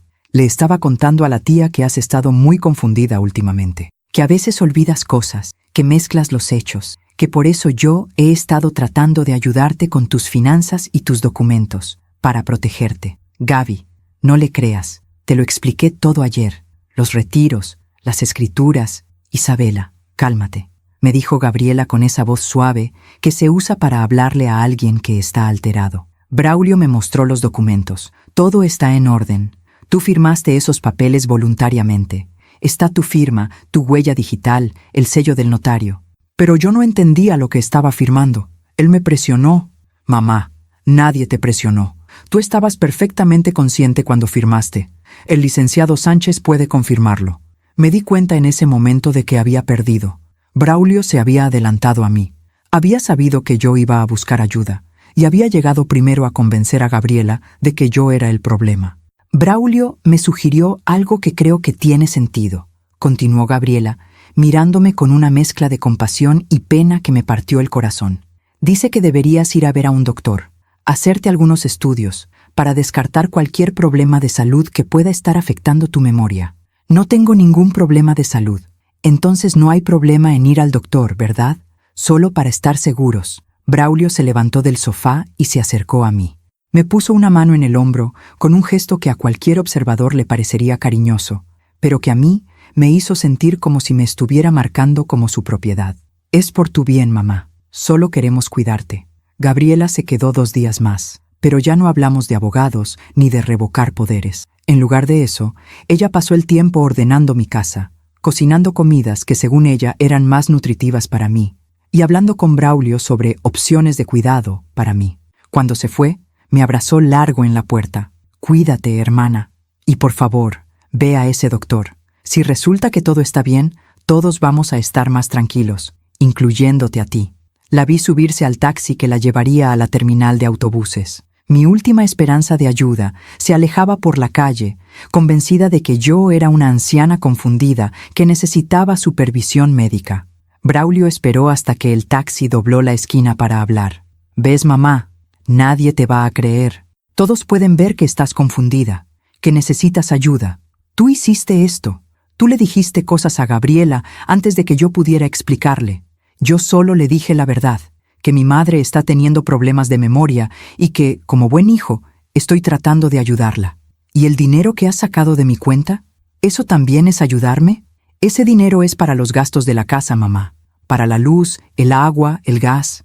Tú no te das cuenta de cuánto cuestan las cosas. 20,000 pesos en 2 meses no son gastos de luz y agua. Bueno, también están los gastos médicos que vienen, los doctores que vas a tener que ver, los estudios. Todo eso cuesta dinero. Me miró directamente a los ojos cuando dijo eso, y en esa mirada vi algo que me heló hasta los huesos. Mi hijo ya había decidido mi futuro. Ya había planeado cómo iba a declararme incapaz, cómo iba a tomar control de todo, cómo iba a encerrarme en algún lugar donde no pudiera quejarme ni pedir ayuda. Tengo una cita para ti la próxima semana con un geriatra, un especialista en problemas de memoria en personas mayores. Va a evaluarte y va a decirnos qué es lo mejor para ti. No voy a ir a ningún doctor. Si vas a ir, mamá, porque si no vas voluntariamente, voy a tener que buscar otras opciones. Opciones que no te van a gustar. ¿Me estás amenazando? Te estoy protegiendo. De ti misma. Se fue después de eso, dejándome sola en mi casa que cada vez se sentía menos mía. Esa tarde me senté en el jardín junto al rosal de Roberto. Las rosas blancas estaban en plena floración, llenando el aire con su perfume dulce. «Roberto», susurré, «no sé qué hacer. Nuestro hijo se ha convertido en alguien que no reconozco». El viento movió las ramas del rosal, haciendo caer algunos pétalos sobre mis manos. «Si estuvieras aquí, ¿qué me dirías? ¿Qué harías?» Pero Roberto no estaba ahí, y yo estaba sola, enfrentando una batalla que no sabía cómo pelear. Entré a la casa cuando empezó a oscurecer. Me preparé un té en mi taza de porcelana con flores azules. La sostuve entre mis manos, sintiendo el calor que se filtraba a través de la cerámica. La grieta reparada seguía ahí, visible pero firme. Un recordatorio de que algo podía romperse y aún así seguir siendo útil, seguir siendo bello, seguir teniendo valor. Tal vez yo también estaba rota. Tal vez Braulio había logrado quebrar mi confianza, mi paz, mi sentido de seguridad. Pero todavía estaba aquí. Todavía podía sostener esta taza. Todavía podía pensar, decidir, resistir. La pregunta era, ¿por cuánto tiempo más? Esa noche, antes de acostarme, hice algo que no había hecho en años. Saqué un papel y un sobre de un cajón y escribí una carta. Una carta dirigida a nadie en particular, pero a cualquiera que pudiera encontrarla si algo me pasaba. Escribí todo. Los documentos firmados bajo presión, el dinero desaparecido, las manipulaciones, las amenazas veladas, los planes de Braulio de declararme incapaz. Escribí mi verdad, con mi puño y letra, firmada y fechada. Escondí la carta dentro de un libro en mi buró. 100 años de soledad, el libro favorito de Roberto. Si algo me pasaba, si alguien algún día revisaba mis cosas, tal vez encontrarían esa carta. Tal vez alguien sabría la verdad. Me acosté esa noche sintiendo que había puesto una pequeña semilla de resistencia en el mundo. Una semilla que tal vez nunca crecería, pero que al menos existía. No sabía que esa carta sería encontrada mucho antes de lo que imaginaba, y que las palabras que escribí esa noche serían la diferencia entre la vida y la muerte. La cita con el geriatra estaba programada para un martes a las 10 de la mañana. Braulio llegó temprano a recogerme. Yo había pasado la noche anterior sin dormir, dándole vueltas en mi cabeza a lo que iba a decirle al doctor. ¿Le contaría la verdad sobre lo que Braulio estaba haciendo? ¿O el doctor también estaría del lado de mi hijo, convencido de que yo era una anciana confundida? ¿Lista, mamá? No respondí. Solo tomé mi bolsa y salí de la casa. El consultorio del doctor Vega quedaba en una clínica privada en la colonia del Valle. Era un edificio moderno, con pisos de mármol brillante y plantas ornamentales en cada esquina. Todo olía a desinfectante y a dinero. En la sala de espera, Braulio se sentó junto a mí y sacó su teléfono. Mientras él revisaba sus mensajes, yo miraba a las otras personas que esperaban, ancianos acompañados de sus hijos adultos, todos con esa misma expresión resignada que probablemente yo también tenía. «Señora Cienfuegos», llamó la enfermera desde la puerta. Braulio se levantó conmigo. «Yo entro con ella», le dijo a la enfermera. «El doctor prefiere hacer la evaluación inicial a solas con el paciente, señor. Usted puede pasar después». Vi un destello de irritación en el rostro de Braulio, pero asintió y volvió a sentarse. Seguí a la enfermera por un pasillo largo hasta un consultorio espacioso. El doctor Vega era un hombre de unos 40 años, con el cabello oscuro peinado hacia atrás y lentes de armazón delgado. Me recibió con una sonrisa profesional. «Señora Cienfuegos, bienvenida. Siéntese, por favor». Me senté en la silla frente a su escritorio. Él abrió una carpeta y empezó a revisar algunos papeles. «Su hijo me llamó la semana pasada para contarme su situación. Me dijo que usted ha estado teniendo problemas de memoria, olvidando cosas, confundiendo fechas, teniendo comportamientos inusuales. Mi hijo está mintiendo». El doctor Vega levantó la vista de sus papeles y me miró con interés renovado. «¿Perdón? Mi hijo está mintiendo. No tengo problemas de memoria. Lo que tengo es un hijo que quiere quedarse con mi casa y mi dinero, y está tratando de convencer a todos de que estoy loca para poder declararme incapaz». Las palabras salieron de mi boca con una claridad que me sorprendió a mí misma. Sin lágrimas, sin histeria, solo la verdad, dicha con calma. El doctor Vega se reclinó en su silla y me observó durante un largo momento. «Esas son acusaciones muy serias, señora Cienfuegos. Lo sé, y son verdad. ¿Tiene pruebas de lo que dice?» «Mi hijo ha sacado 20,000 pesos de mi cuenta bancaria sin mi permiso. Tiene una llave de mi casa que dice que yo le di, pero yo no recuerdo habérsela dado. Se llevó las escrituras originales de mi casa. Me hizo firmar documentos que no entendí completamente. Y ha estado diciéndole a los vecinos que me comporto de manera extraña para crear un historial que pueda usar en mi contra». El doctor Vega tomó notas en una libreta mientras yo hablaba. «¿Ha intentado usted buscar ayuda legal?» «Sí. Pero mi hijo se enteró y convenció a mi hermana de que yo soy el problema». Nadie me cree porque él ha sido muy cuidadoso en construir una narrativa donde yo soy una anciana confundida que necesita ayuda. ¿Y cómo se siente usted ahora, en este momento? ¿Confundida? No, me siento asustada, me siento sola, me siento traicionada por mi propio hijo. Pero no estoy confundida, doctor. Sé perfectamente lo que está pasando. El doctor Vega cerró su libreta y se quitó los lentes. Señora Cienfuegos, voy a hacerle algunas evaluaciones cognitivas estándar. Ejercicios de memoria, de atención, de razonamiento. ¿Está de acuerdo? Sí. Durante la siguiente hora, el doctor me hizo todo tipo de preguntas y ejercicio. Recordar listas de palabras, dibujar un reloj marcando una hora específica, restar números de 7 en 7 desde 100 hacia abajo, nombrar objetos, seguir instrucciones complejas. Respondí todo correctamente. Lo sabía porque veía la expresión del doctor Vega mientras anotaba mis respuestas. Cuando terminamos, él juntó sus manos sobre el escritorio y me miró directamente a los ojos. Señora Cienfuegos, sus resultados son completamente normales. No hay ningún indicio de deterioro cognitivo ni de problemas de memoria. Su lucidez mental está intacta. Sentí una oleada de alivio tan fuerte que casi me echo a llorar. ¿Se lo va a decir a mi hijo? Voy a hablar con él, sí. Pero antes quiero preguntarle algo. Si lo que usted me ha contado es cierto, ¿por qué sigue viviendo con su hijo teniendo acceso a su casa? ¿Por qué no cambia las cerraduras? ¿Por qué no revoca los poderes que le dio? Porque tengo miedo. Tengo miedo de lo que pueda hacer si yo lo enfrento directamente. Y porque es mi hijo. Parte de mí todavía quiere creer que tal vez hay un malentendido, que tal vez él realmente cree que me está ayudando. ¿Usted cree eso? Me quedé en silencio. Después negué con la cabeza. No, ya no.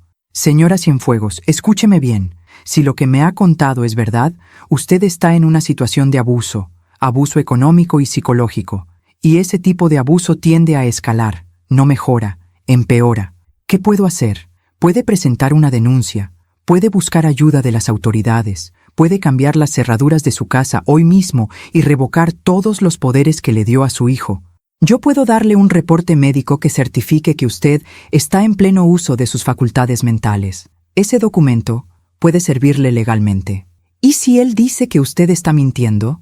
¿Que yo lo manipulé para que escribiera eso? Yo escribo lo que veo y lo que evalúo profesionalmente. Y lo que veo es una mujer de 60 años, lúcida, coherente, sin ningún signo de deterioro cognitivo. Me extendió una carpeta con varios papeles dentro. Este es su reporte. Léalo. Y piense muy bien en sus próximos pasos, porque, señora Cienfuegos, el tiempo no está de su lado en esta situación. Cuando salí del consultorio, Braulio se levantó inmediatamente de su asiento. ¿Y? ¿Qué dijo el doctor? Quiere hablar contigo. Braulio entró al consultorio con esa sonrisa confiada que usaba cuando estaba seguro de tener el control. Salió 15 minutos después con una expresión completamente diferente. Enojado, tenso. No hablamos en el camino de regreso a casa. El silencio en el coche era denso, amenazante. Yo sostenía la carpeta con mi reporte médico contra mi pecho como si fuera un escudo. Cuando llegamos a mi casa, Braulio apagó el motor, pero no salió del coche. El doctor dijo que estás bien, que no tienes ningún problema de memoria, porque no lo tengo. O tal vez eres más lista de lo que pensé. Tal vez lo engañaste. No engañé a nadie, Braulio. Simplemente respondí sus preguntas honestamente. Me miró con una expresión que nunca le había visto antes. Odio puro. Ya no había ni siquiera el intento de fingir preocupación o cariño. ¿Qué le dijiste al doctor? Le dije la verdad. ¿La verdad? ¿Y cuál es tu verdad, mamá? ¿Que tu hijo está tratando de robarte? ¿Que te está manipulando? ¿Eso es lo que le dijiste? Le dije que has estado sacando dinero de mi cuenta sin permiso, que te llevaste las escrituras de mi casa, que has estado manipulando situaciones para hacerme parecer confundida. Braulio golpeó el volante con tanta fuerza que me sobresalté. ¿Sabes qué es lo que pasa, mamá? Que eres una malagradecida. Toda mi vida he cuidado de ti. Te di un título universitario que presumir. Te visito. Me preocupo por ti. Y así es como me lo pagas, acusándome de ser un ladrón. Braulio, yo te pagué la universidad con el dinero que tu padre y yo ahorramos durante años. Yo trabajé doble turno cuando eras adolescente para poder pagar tu colegiatura. Tú no me has dado nada. Yo te lo di todo a ti. ¿Y eso qué? ¿Ahora me vas a cobrar por haberte sido hijo? No te estoy cobrando nada. Solo quiero que me dejes vivir en paz, que dejes de manipularme, que me devuelvas el control sobre mi propia vida. ¿Sabes qué, mamá? Tienes razón. Voy a dejarte vivir en paz, completamente en paz, tan en paz, que vas a poder pensar muy bien en todo lo que me acabas de decir. Salió del coche y yo también. Caminamos hacia la puerta de la casa. Yo saqué mi llave para abrir, pero Braulio llegó primero con la suya. «Pasa», me dijo. Algo en su tono de voz me puso en alerta, pero entré de todas formas. Era mi casa. No tenía por qué tenerle miedo a mi propio hijo en mi propia casa. Estaba equivocada. En cuanto crucé el umbral, Braulio me empujó hacia adentro con fuerza. Tropecé y caí de rodillas en el piso de la sala. «Braulio, ¿qué haces?» «Te voy a enseñar lo que pasa cuando una madre levanta calumnias contra su hijo». Me agarró del brazo y me arrastró hacia la cocina. Yo intenté resistirme, pero él era mucho más fuerte que yo. «Braulio, me estás lastimando». «¿Lastimando? Todavía no sabes lo que es lastimar». Me empujó hacia la despensa. Era un cuarto pequeño al fondo de la cocina donde guardábamos las latas, los granos, las conservas. Tenía una puerta de madera con cerrojo por fuera. «Vas a quedarte aquí hasta que aprendas a no andar diciendo mentiras sobre mí». «Braulio, no». Me metió a la despensa de un empujón. Caí entre las cajas de cereal y las bolsas de arroz. Intenté levantarme, pero él cerró la puerta antes de que pudiera salir. Escuché el sonido del cerrojo corriéndose del otro lado. «Braulio, Braulio, ábreme. Cuando entiendas que yo soy el único que te cuida, el único que se preocupa por ti, entonces te voy a sacar». «No puedes encerrarme aquí». «Claro que puedo. Esta es mi casa ahora, mamá, o pronto lo será». Escuché sus pasos alejándose. Golpeé la puerta con todas mis fuerzas. «Braulio, por favor, déjame salir». No hubo respuesta. Seguí golpeando la puerta hasta que me dolieron las manos. Grité hasta que se me quebró la voz. Lloré hasta que no me quedaron más lágrimas. Finalmente, me dejé caer en el piso de la despensa, rodeada de latas y bolsas, en la oscuridad casi total. Solo entraba un hilo de luz por debajo de la puerta. Escuché a Braulio moverse por la casa, abriendo cajones, moviendo muebles, buscando algo. Después escuché la puerta principal cerrarse, el sonido de su coche arrancando, el silencio. Me quedé ahí, en esa despensa oscura, tratando de entender cómo había llegado a esto. Cómo el bebé que había sostenido en mis brazos, al que había cantado canciones de cuna, al que había curado cuando estaba enfermo, se había convertido en alguien capaz de encerrarme como si yo fuera un animal. No sabía cuánto tiempo había pasado. ¿1 hora?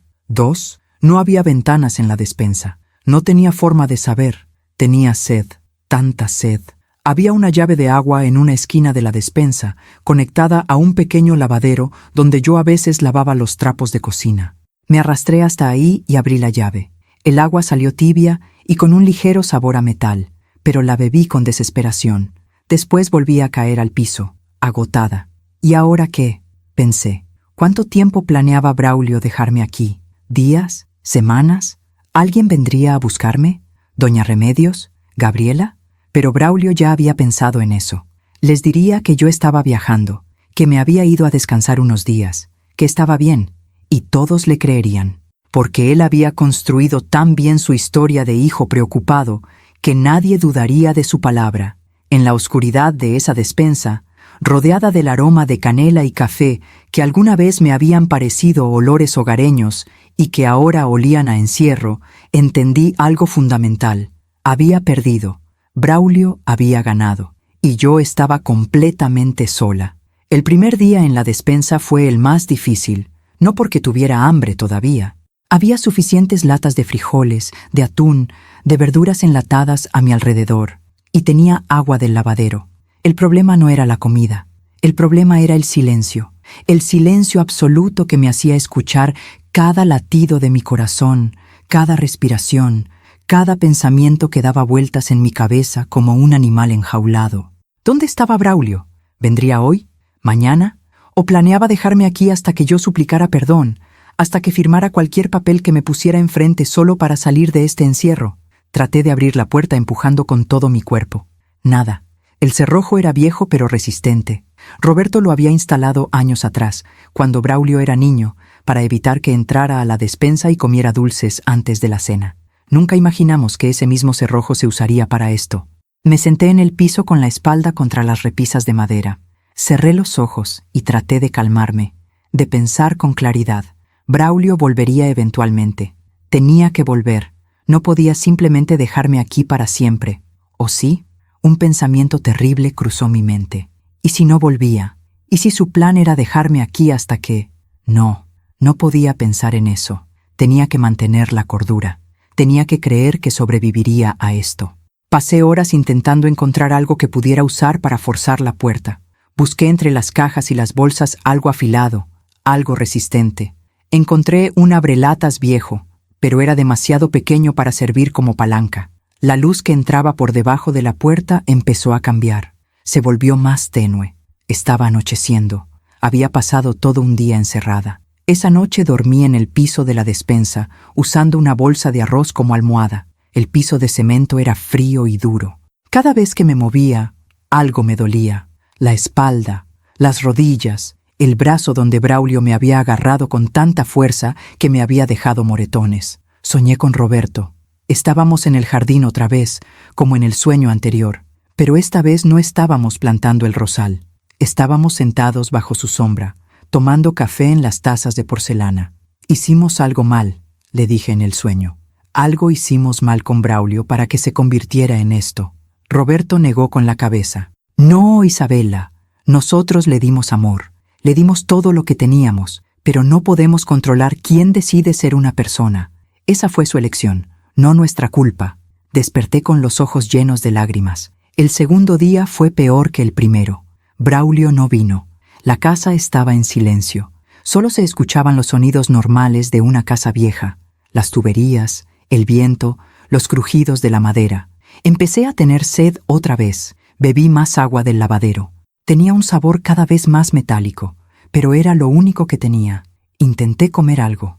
Abrí una lata de frijoles con el abrelatas que había encontrado. Los comí directo de la lata, fríos y sin sal. Me dieron náuseas, pero me obligué a comer porque sabía que necesitaba mantener las fuerzas. ¿Qué estaba diciendo Braulio afuera? ¿Ya les había dicho a los vecinos que yo estaba viajando? ¿Alguien preguntaría por mí? ¿Alguien extrañaría mi presencia? Doña Remedios tal vez notaría que no estaba regando las plantas, que el jardín empezaba a verse descuidado. Pero si Braulio le decía que yo estaba de viaje, ella lo creería sin dudarlo. Gabriela no llamaría hasta dentro de una semana o dos, y cuando llamara y no me encontrara, Braulio le diría que yo estaba bien, que solo había salido. El doctor Vega, él era mi única esperanza real. Él sabía la verdad. Él me había escuchado. Él me había dado ese reporte médico. ¿Dónde estaba ese reporte? Lo había dejado en mi bolsa cuando Braulio me metió a la despensa. Probablemente él ya lo había encontrado y destruido. El tercer día perdí la noción del tiempo. No sabía si era de día o de noche. La luz que entraba por debajo de la puerta era siempre la misma, tenue y amarillenta, porque venía de la cocina donde nunca apagábamos completamente las luces. Empecé a sentirme mal. La cabeza me dolía constantemente. Me mareaba cuando me levantaba demasiado rápido.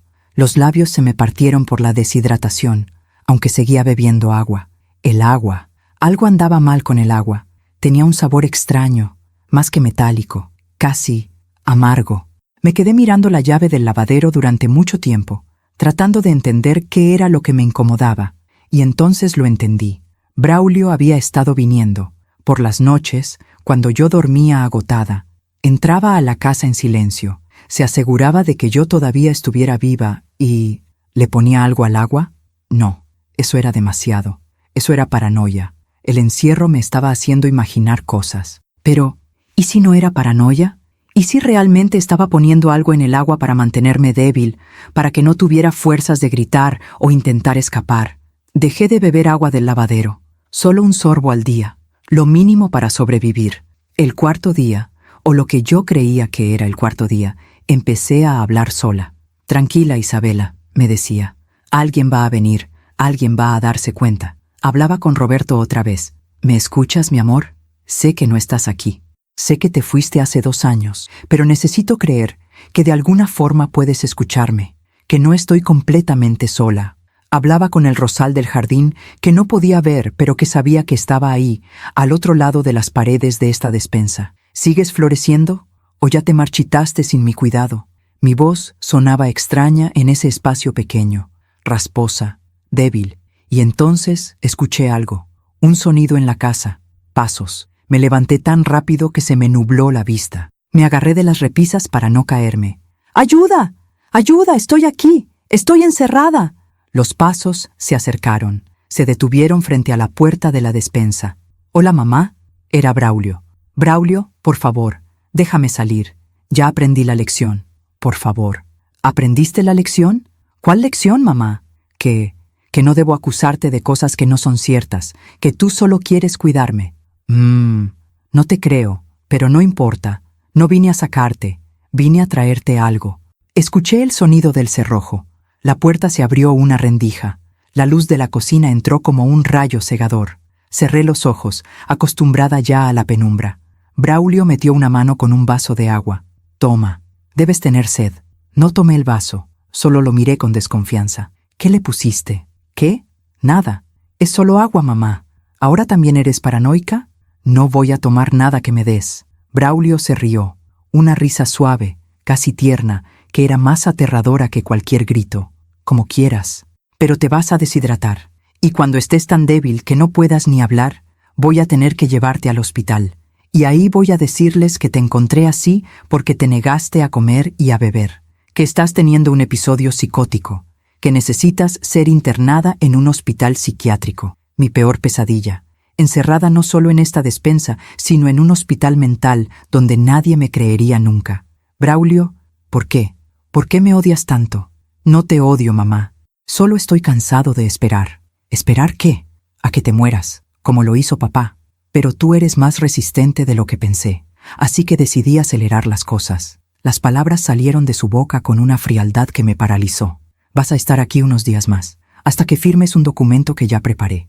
Un documento donde dices que quieres vender la casa y que me autorizas a mí a hacer todos los trámites. Cuando firmes eso, te voy a sacar. Te voy a llevar a un asilo de ancianos donde vas a estar muy bien cuidada. Y yo voy a vender esta casa y finalmente voy a tener el dinero que merezco después de haber soportado ser tu hijo durante 60 años. Yo te di todo, Braulio. Todo lo que tenía. No me diste nada, me diste obligaciones. Una madre pesada, un padre mediocre, una vida de clase media que yo no pedí. Merecía más que eso. Cerró la puerta antes de que pudiera responder.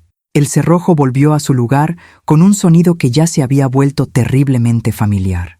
Me quedé ahí, de pie en la oscuridad, sosteniendo las palabras que mi hijo acababa de decir. Y en ese momento, algo cambió dentro de mí.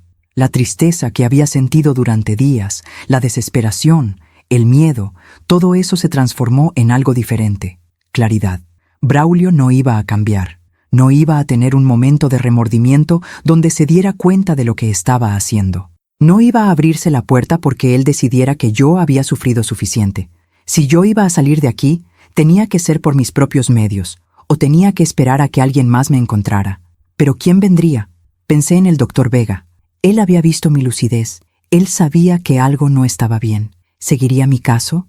¿Le parecería extraño no tener noticias mías? Pensé en Gabriela. Ella me llamaría eventualmente. ¿Y si Braulio le decía que yo estaba viajando, se lo creería otra vez? Pensé en doña Remedios, en los vendedores del mercado, en todas las personas que habían sido parte de mi vida diaria durante años. ¿Alguien notaría mi ausencia?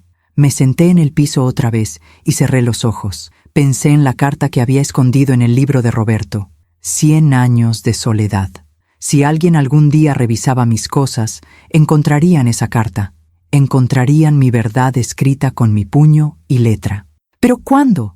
¿Cuándo revisarían mis cosas? ¿Después de que Braulio lograra lo que quería? ¿Después de que yo estuviera en un asilo o en un hospital psiquiátrico? ¿O peor? No podía pensar en eso. Tenía que mantener la esperanza. Tenía que creer que alguien vendría, porque la alternativa era rendirme. Y después de 60 años de vida, de trabajo, de criar a un hijo, de amar a un esposo, de construir un hogar, no iba a rendirme ahora. No le iba a dar a Braulio esa satisfacción. Me arrastré hasta el rincón donde guardaba las latas que ya había abierto. Encontré una lata de duraznos en almíbar. Los comí despacio, saboreando cada pedazo de fruta dulce. El azúcar me dio un poco de energía. Después bebí un sorbo del agua del lavadero. solo un sorbo, lo suficiente para mantenerme viva, pero no tanto como para que cualquier cosa que Braulio le hubiera puesto me afectara demasiado. Me acurruqué en mi rincón, usando las bolsas de arroz como cama improvisada, y esperé. Esperé como había esperado durante toda mi vida. Esperé como esperaba cuando Braulio era bebé y lloraba en la noche. Esperé como esperaba cuando Roberto trabajaba hasta tarde. Esperé como esperaba cada vez que la vida me ponía un obstáculo, con paciencia, con dignidad, con la esperanza de que eventualmente, de alguna forma, las cosas mejorarían. No sabía que mi espera estaba por terminar. No sabía que en ese preciso momento alguien sí había notado mi ausencia, y que esa persona estaba a punto de cambiar todo. No sé cuánto tiempo más pasó, tal vez horas, tal vez otro día completo. Perdí la cuenta. El tiempo se había convertido en algo líquido, sin forma, sin significado. Solo existía el ahora, el dolor en mi cuerpo, la sed que me quemaba la garganta, el hambre que ya se había convertido en un vacío sordo en mi estómago. Estaba acostada en el piso, medio dormida, medio consciente, cuando escuché voces afuera de la casa. Al principio pensé que las estaba imaginando, que mi mente, debilitada por la deshidratación y el encierro, me estaba jugando trucos, pero las voces se hicieron más fuertes. Alguien estaba tocando la puerta de mi casa. Con insistencia, me incorporé con dificultad. Mis músculos protestaron. Todo me dolía. ¿Señora Cienfuegos? ¿Isabela Cienfuegos? Era una voz masculina que no reconocí. Traté de gritar, pero mi voz salió como un susurro ronco. Aquí, estoy aquí. Nadie me escuchó. Escuché más voces, más de una persona. Estaban hablando entre ellos, discutiendo algo.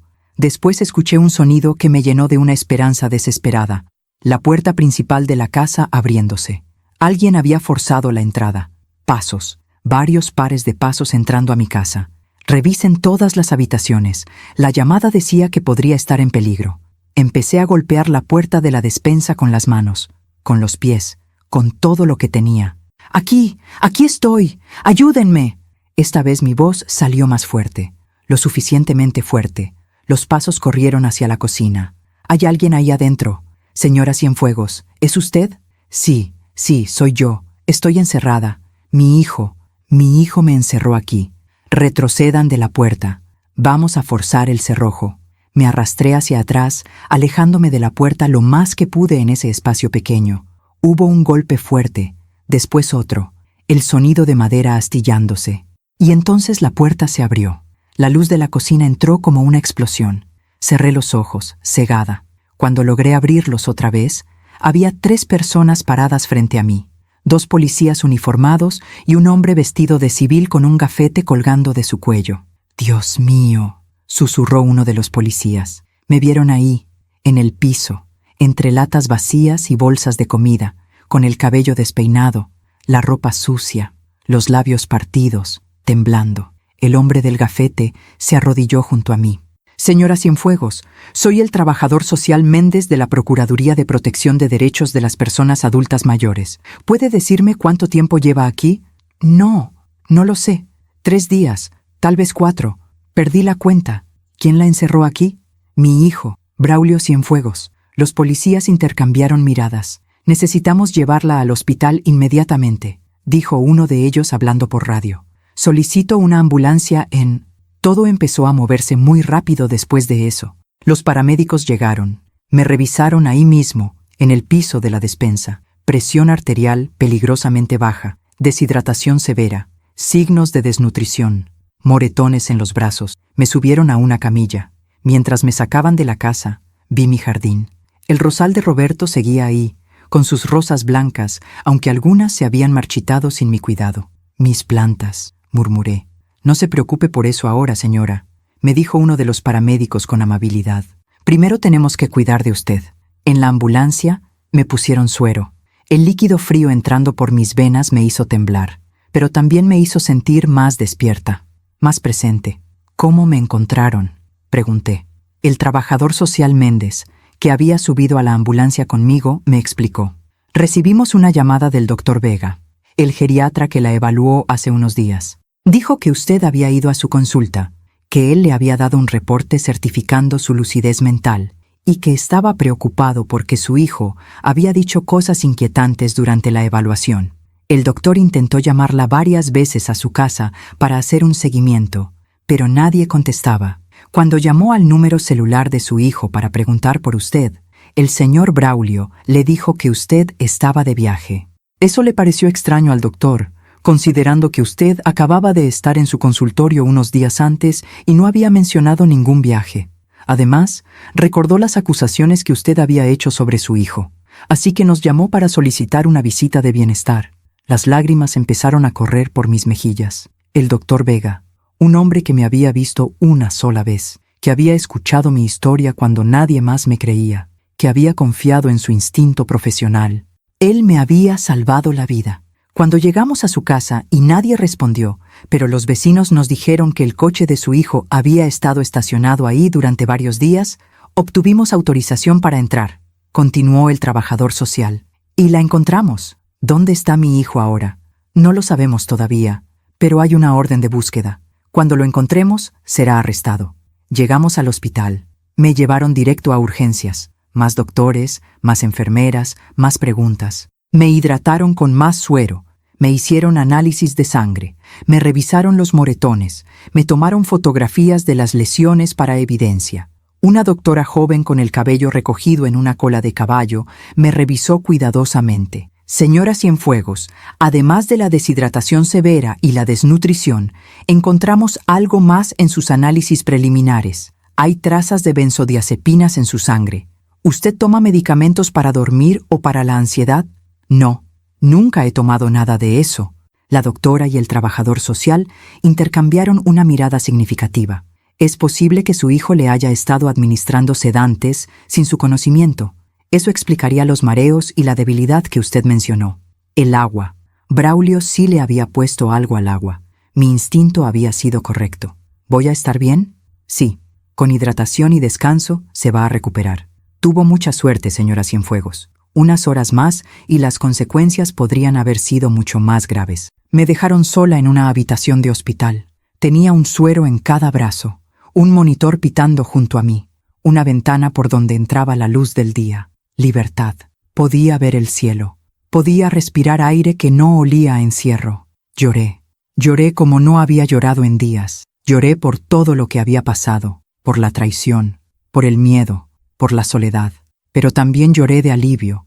Había sobrevivido. 2 días después, mientras todavía estaba en el hospital recuperándome, el trabajador social Méndez volvió a visitarme. Señora Cienfuegos, tengo noticias. Me incorporé en la cama, preparándome para lo que fuera que tuviera que decirme. Encontramos a su hijo. Fue arrestado esta mañana. Está siendo procesado por varios cargos: secuestro, cárcere privado, abuso de persona adulta mayor, fraude patrimonial y administración de sustancias controladas sin prescripción médica. La Fiscalía está solicitando prisión preventiva, por lo que probablemente no saldrá bajo fianza. Esperé sentir algo, tristeza tal vez, o culpa por haber causado el arresto de mi propio hijo, pero lo que sentí fue paz. También recuperamos las escrituras de su casa. Las tenía guardadas en su departamento junto con otros documentos, y encontramos esto. Me extendió una carpeta. Adentro estaba mi carta, la carta que había escondido en el libro de Roberto. La habían encontrado cuando hicieron la investigación en mi casa. Su testimonio escrito, junto con el reporte del doctor Vega, los análisis de sangre mostrando los sedantes, las fotografías de sus lesiones y el hecho de que la encontramos encerrada, construyen un caso muy sólido. Su hijo va a enfrentar consecuencias serias por lo que hizo. ¿Y mis documentos? ¿El poder notarial? ¿El testamento? Un juez ya emitió una orden suspendiendo todos los poderes que su hijo tenía sobre sus bienes. Usted recupera el control total, y si quiere, puede iniciar un proceso para anular esos documentos argumentando que fueron firmados bajo coacción. Quiero hacer eso. Quiero anular todo. Lo ayudaremos con el proceso. Después de que el trabajador social se fue, me quedé mirando por la ventana de mi habitación. Podía ver un pedazo de cielo azul, algunas nubes blancas pasando lentamente. Pensé en Braulio, en la celda donde ahora estaría, solo, enfrentando las consecuencias de sus decisiones. No sentí alegría por eso, pero tampoco sentí culpa. Él había elegido su camino, había elegido la codicia sobre el amor, el dinero sobre la familia. el control sobre la compasión, y ahora estaba pagando el precio.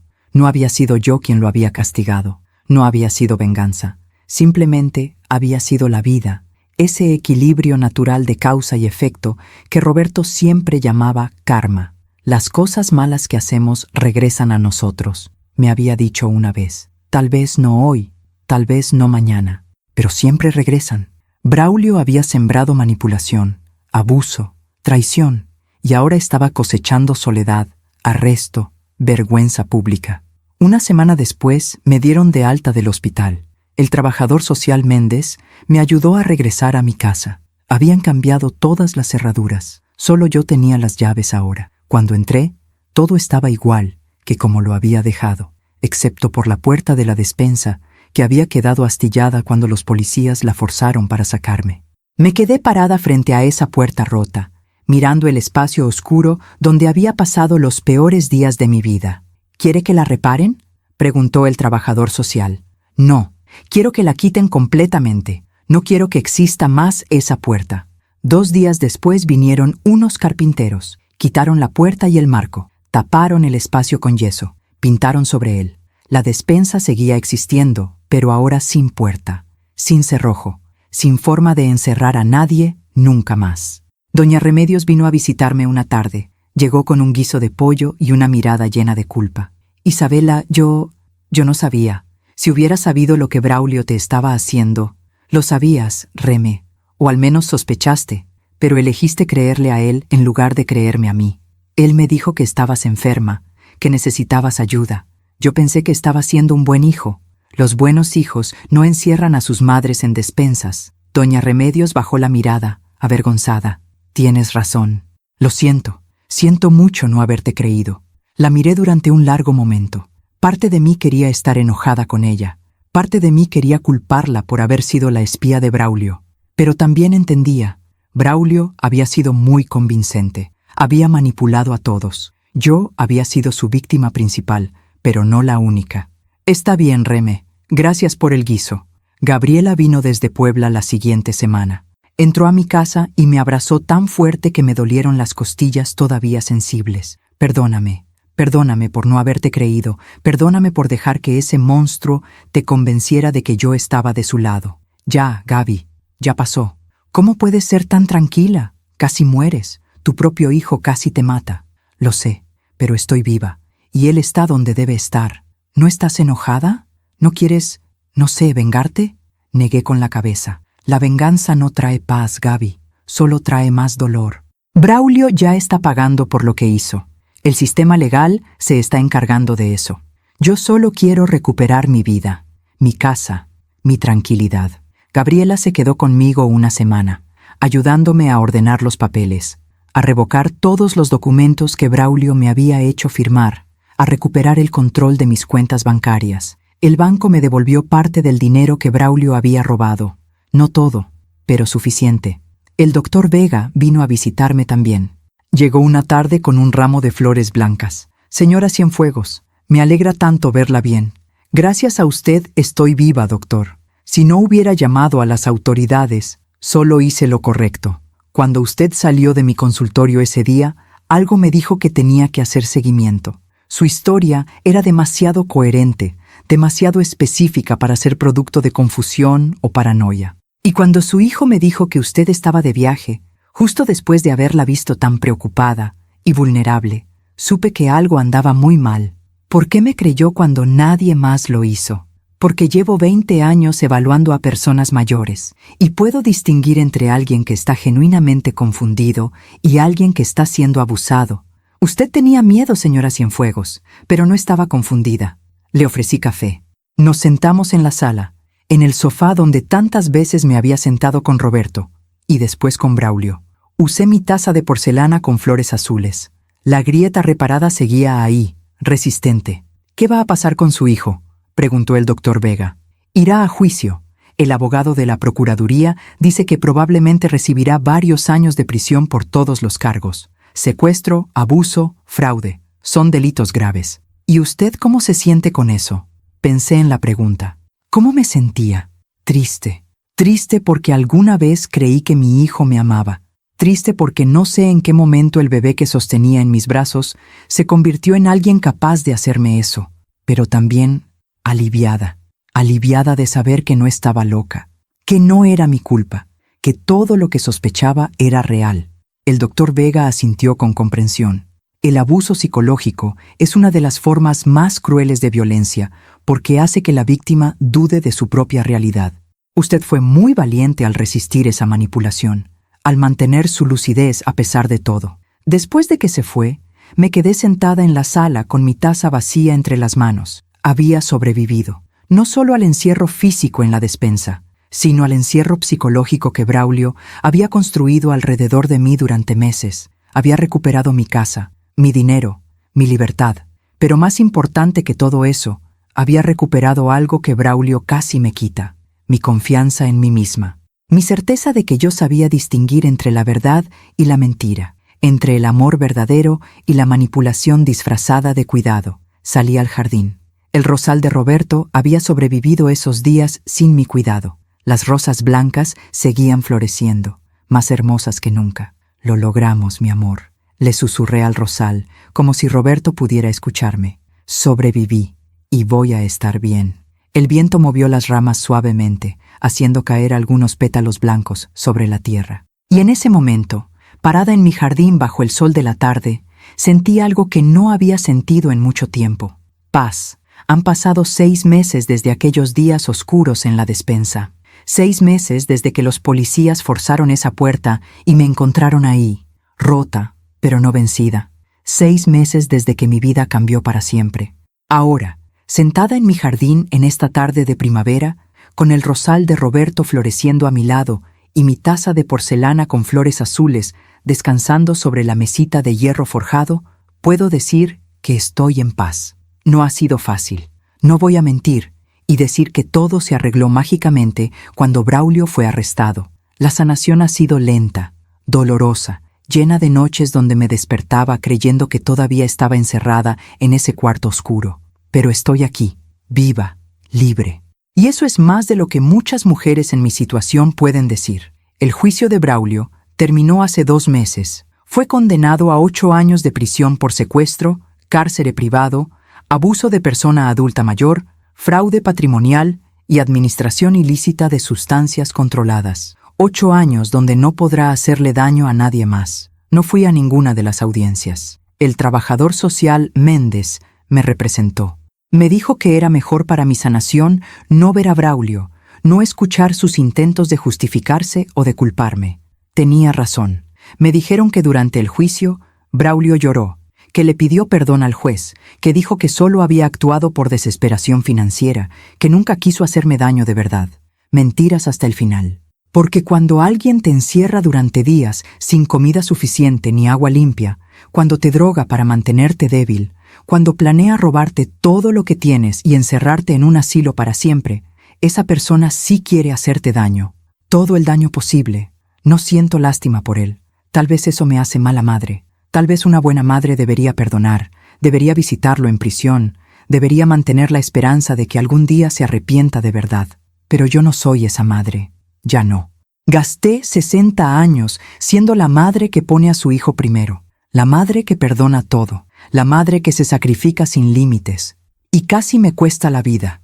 Ahora soy una mujer que ha aprendido que el amor no significa permitir el abuso, que ser madre no significa ser mártir, que tengo derecho a protegerme, incluso si eso significa protegerme de mi propio hijo. Mi casa está más tranquila ahora. Cambié todas las cerraduras, como ya dije. Instalé una alarma nueva. Pero más que eso, cambié la energía del lugar. Contraté a un pintor y pinté todas las paredes de colores nuevos. La cocina, que era amarilla, ahora es azul claro, como el cielo. La sala, que tenía ese papel tapiz viejo que Roberto y yo pusimos hace 30 años, ahora tiene un color durazno suave que me hace sonreír cada vez que entro. Compré muebles nuevos. No muchos, porque mis ahorros no dan para grandes lujos después de todo lo que Braulio robó. Pero sí compré un sillón nuevo para leer junto a la ventana y una mesa nueva para la cocina, redonda y de madera clara, donde ahora desayuno cada mañana sin el peso de los recuerdos. Las fotografías que Braulio se había llevado, las recuperé.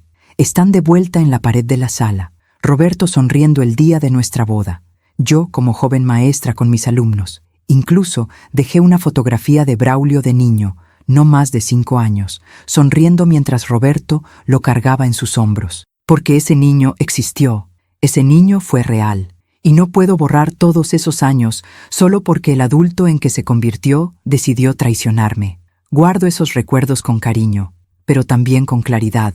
El Braulio que yo amaba, el niño que crié, murió hace mucho tiempo. Tal vez nunca existió realmente. Tal vez siempre fue así y yo no quise verlo. Ya no importa. Ya no pierdo tiempo tratando de entender por qué mi hijo se convirtió en quien se convirtió. Hay preguntas que no tienen respuestas satisfactorias. Doña Remedios y yo hemos reconstruido nuestra amistad lentamente. Ella viene a tomar café conmigo los martes. Ya no hablamos de Braulio. Hablamos de las plantas, del clima, de los chismes del barrio. Hace unas semanas me confesó algo. Isabela, yo sí noté que algo raro pasaba. Vi que Braulio venía muy seguido. Vi que dejaste de salir tanto, que te veías más delgada, más triste, pero preferí no meterme. Pensé que eran cosas entre madre e hijo que no me incumbían. Te entiendo, Reme. A veces es más fácil mirar para otro lado que involucrarse. Pero estuvo mal. Si hubiera hablado contigo, si te hubiera preguntado si realmente estabas bien, tal vez yo te habría mentido. Tal vez yo misma todavía no estaba lista para admitir lo que estaba pasando. No te culpes. Braulio era muy convincente. Me engañó a mí durante meses. No esperaba que tú lo vieras antes que yo. Gabriela me llama cada semana. Me insiste en que me vaya a vivir a Puebla con ella, que no es bueno que esté sola en esta casa llena de recuerdos. Pero yo no estoy sola. Tengo a mis vecinos. Tengo al doctor Vega, que se ha convertido en algo así como un amigo. Tengo al trabajador social Méndez, que pasa de vez en cuando a verificar que todo esté bien. Y sobre todo, me tengo a mí misma. Y he descubierto que mi propia compañía no es tan mala. Volví al mercado. Los primeros días fue difícil. Sentía que todos me miraban, que todos sabían lo que había pasado. La historia había salido en los periódicos locales. Hijo encierra a madre de 60 años en despensa por días. Pero con el tiempo, la gente dejó de mirarme con lástima y empezó a mirarme con respeto. Especialmente las mujeres mayores. Una señora se me acercó un día en el puesto de verduras. Usted es la señora Cienfuegos, ¿verdad? La que denunció a su hijo. Sí, soy yo. Quiero que sepa que usted es muy valiente. Mi hijo también me maltrata. No tan grave como el suyo, pero me quita dinero, me grita, me dice que soy una carga. Yo nunca me había atrevido a decir nada porque pensaba que nadie me creería, que es mi hijo y debo aguantar. Pero después de ver su historia, fui a buscar ayuda. Ya empecé los trámites para protegerme. Me abrazó con lágrimas en los ojos y yo la abracé de vuelta, sintiendo que mi dolor, mi historia, había servido para algo más que mi propia sanación. Había servido para darle valor a otra mujer para salvarse a sí misma. El doctor Vega me dijo que mi caso había abierto conversaciones importantes en la comunidad médica sobre cómo detectar abuso de personas mayores, que ahora hay protocolos nuevos en su clínica para hacer evaluaciones más completas cuando hay sospechas. Su valentía al contarme la verdad ese día salvó su vida, me dijo, pero también va a salvar otras vidas. Ahora estamos más atentos, más preparados. A veces me pregunto qué habría pasado si no hubiera ido a ver a ese abogado aquel día, si no hubiera escrito esa carta y la hubiera escondido en el libro de Roberto, si no le hubiera contado la verdad al doctor Vega durante la evaluación. Probablemente estaría muerta, o encerrada en un asilo, drogada y olvidada, mientras Braulio vendía mi casa y gastaba el dinero que Roberto y yo ahorramos con tanto esfuerzo. Pero tomé esas decisiones. Pequeñas decisiones que parecían insignificantes en el momento, pero que resultaron ser la diferencia entre la vida y la muerte. Eso es algo que quiero que entiendas, tú que me estás escuchando, tú que tal vez estás pasando por algo similar, tú que tal vez tienes dudas sobre alguien que dice amarte, pero te hace daño. Las pequeñas decisiones importan. Ese abogado al que casi no llamas, esa carta que casi no escribes, esa verdad que casi no dices porque tienes miedo de que nadie te crea. Esas pequeñas acciones pueden salvarte la vida, y si nadie te cree al principio, sigue hablando, sigue buscando ayuda, porque eventualmente encontrarás a alguien que sí te escuche. Alguien como el doctor Vega, que confíe en su instinto y actúe. No te rindas, porque tu vida vale la pena, tu dignidad vale la pena, tu paz vale la pena, incluso si la persona que te está haciendo daño es tu propio hijo, o tu esposo, o tu padre, o cualquiera que se supone que debería amarte. El amor verdadero no encierra, no manipula, no roba, no droga, no amenaza. El amor verdadero libera, respeta, protege, cuida sin controlar. Y si lo que estás recibiendo no se parece al amor verdadero, entonces no es amor, es abuso con otro nombre. Ahora, en las tardes, me siento aquí en mi jardín como estoy ahora. Riego las plantas, cuido el rosal de Roberto, tomo mi café en la taza de porcelana con la grieta reparada y pienso en todo lo que he vivido, en los años buenos con Roberto. En las mañanas preparando el desayuno para mi familia, en las tardes en el mercado, en las noches tranquilas leyendo en mi sala. Pero también pienso en las lecciones que aprendí en esa despensa oscura. Aprendí que soy más fuerte de lo que creía, que puedo sobrevivir cosas que pensé que me romperían, que mi voluntad de vivir es más grande que el deseo de alguien más de destruirme. Aprendí que está bien poner límites, incluso con familia, que está bien decir no más cuando alguien cruza una línea, que está bien protegerme a mí misma antes que proteger los sentimientos de quien me hace daño. Aprendí que el perdón no significa permitir que el abuso continúe, que puedo perdonar a Braulio por ser quien es, sin tener que permitirle volver a mi vida, que puedo dejar ir el rencor sin dejar ir mis límites. Y aprendí algo que tal vez es lo más importante, que la vida tiene una forma de balancear las cosas, que las acciones tienen consecuencias, que lo que siembras, eventualmente cosechas. Braulio sembró engaños y cosechó prisión, sembró manipulación y cosechó soledad, sembró abuso y cosechó justicia. No fui yo quien lo castigó, fue la vida misma, el karma, como diría Roberto, ese equilibrio natural que eventualmente pone a cada uno en su lugar. A veces me preguntan si alguna vez le escribiré a Braulio a la prisión, si intentaré tener algún tipo de relación con él cuando salga en 8 años. Y la respuesta honesta es, no lo sé. Tal vez en 8 años yo haya sanado lo suficiente como para verlo sin sentir miedo. Tal vez él haya cambiado realmente y merezca una segunda oportunidad. O tal vez no. Tal vez yo decida que mi paz es más importante que mantener una relación con alguien que intentó destruirme. Y está bien no saber. Está bien tomar las decisiones cuando llegue el momento, no antes. Por ahora, vivo mi vida, día a día, mañana a mañana. Me levanto con el sol. Preparo mi café en la cafetera que Roberto me regaló hace tantos años. Riego mis plantas. Voy al mercado. Cocino para mí misma. Leo libros en mi sillón nuevo. Platico con Gabriela por teléfono. Tomo café con Doña Remedios. Son cosas simples, cosas que antes daba por sentadas, pero ahora cada una de ellas es un regalo, porque estuve a punto de perderlas todas. Estuve a punto de perder mi libertad, mi casa, mi vida. Pero aquí estoy, todavía de pie, todavía respirando, todavía tomando café en mi taza favorita, mientras las rosas blancas de Roberto florecen a mi alrededor. Y si mi historia puede ayudar a una sola mujer a abrir los ojos, a reconocer el abuso antes de que sea demasiado tarde, a buscar ayuda antes de terminar encerrada en una despensa oscura o algo peor, entonces todo lo que pasé habrá valido la pena, porque nuestras historias importan, nuestras voces importan. Y cuando hablamos, cuando nos atrevemos a decir la verdad incluso cuando es dolorosa y vergonzosa, damos permiso a otras mujeres de hacer lo mismo. Rompemos el silencio que protege a los abusadores. Rompemos la vergüenza que mantiene a las víctimas calladas. Rompemos el mito de que debemos aguantar todo porque es familia.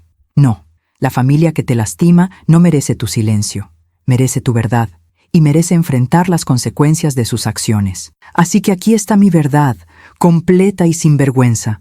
Mi hijo intentó robarme, manipularme y casi me mata, y yo sobreviví. Y él está pagando por lo que hizo. No es una historia bonita. No tiene un final feliz perfecto donde todos nos reconciliamos y perdonamos. La vida real no es así, pero es una historia de supervivencia, de dignidad, de una mujer que se negó a ser víctima para siempre, que eligió salvarse a sí misma, que eligió vivir, y esa, al final, es la lección más importante. Siempre, siempre, elige vivir. Elige tu bienestar, elige tu paz, Elige tu libertad, incluso cuando duele, incluso cuando es difícil, incluso cuando significa alejarte de personas que amas, porque tú mereces estar bien, mereces estar segura, mereces estar en paz, y nadie, absolutamente nadie, tiene derecho a quitarte eso. Levanto mi taza de porcelana y tomo el último sorbo de café. Está tibio ahora, pero todavía dulce. La grieta reparada brilla bajo la luz del sol de la tarde, rota pero útil, imperfecta pero hermosa, dañada pero resistente, como yo, como todas nosotras que hemos sobrevivido a lo que parecía imposible de sobrevivir. Gracias por escucharme hasta el final. Gracias por darme tu tiempo, tu atención, tu corazón. Si esta historia tocó algo dentro de ti, si te hizo pensar, si te dio valor para enfrentar tu propia situación, entonces compártela. Compártela con alguien que la necesite escuchar, con alguien que esté pasando por lo mismo, con alguien que necesite saber que hay esperanza después de la oscuridad, porque las historias salvan vidas, las voces salvan vidas, la verdad salva vidas. Y si mi voz, mi historia, mi verdad puede salvar aunque sea una sola vida más, entonces todo esto habrá tenido un propósito más grande que yo misma. Que Dios te bendiga donde quiera que estés, que te dé valor cuando lo necesites, que te dé claridad cuando estés confundida, que te dé fuerza cuando te sientas débil, y que te recuerde siempre que eres digna de amor verdadero, de respeto, de paz. No te conformes con menos, nunca te conformes con menos. Hasta la próxima historia, hasta la próxima lección de vida, porque cada día que vivimos, cada desafío que enfrentamos, cada batalla que ganamos, es una historia que merece ser contada, y yo seguiré contando la mía, por mí, por ti, por todas nosotras, con amor y esperanza. Isabel La Cienfuegos.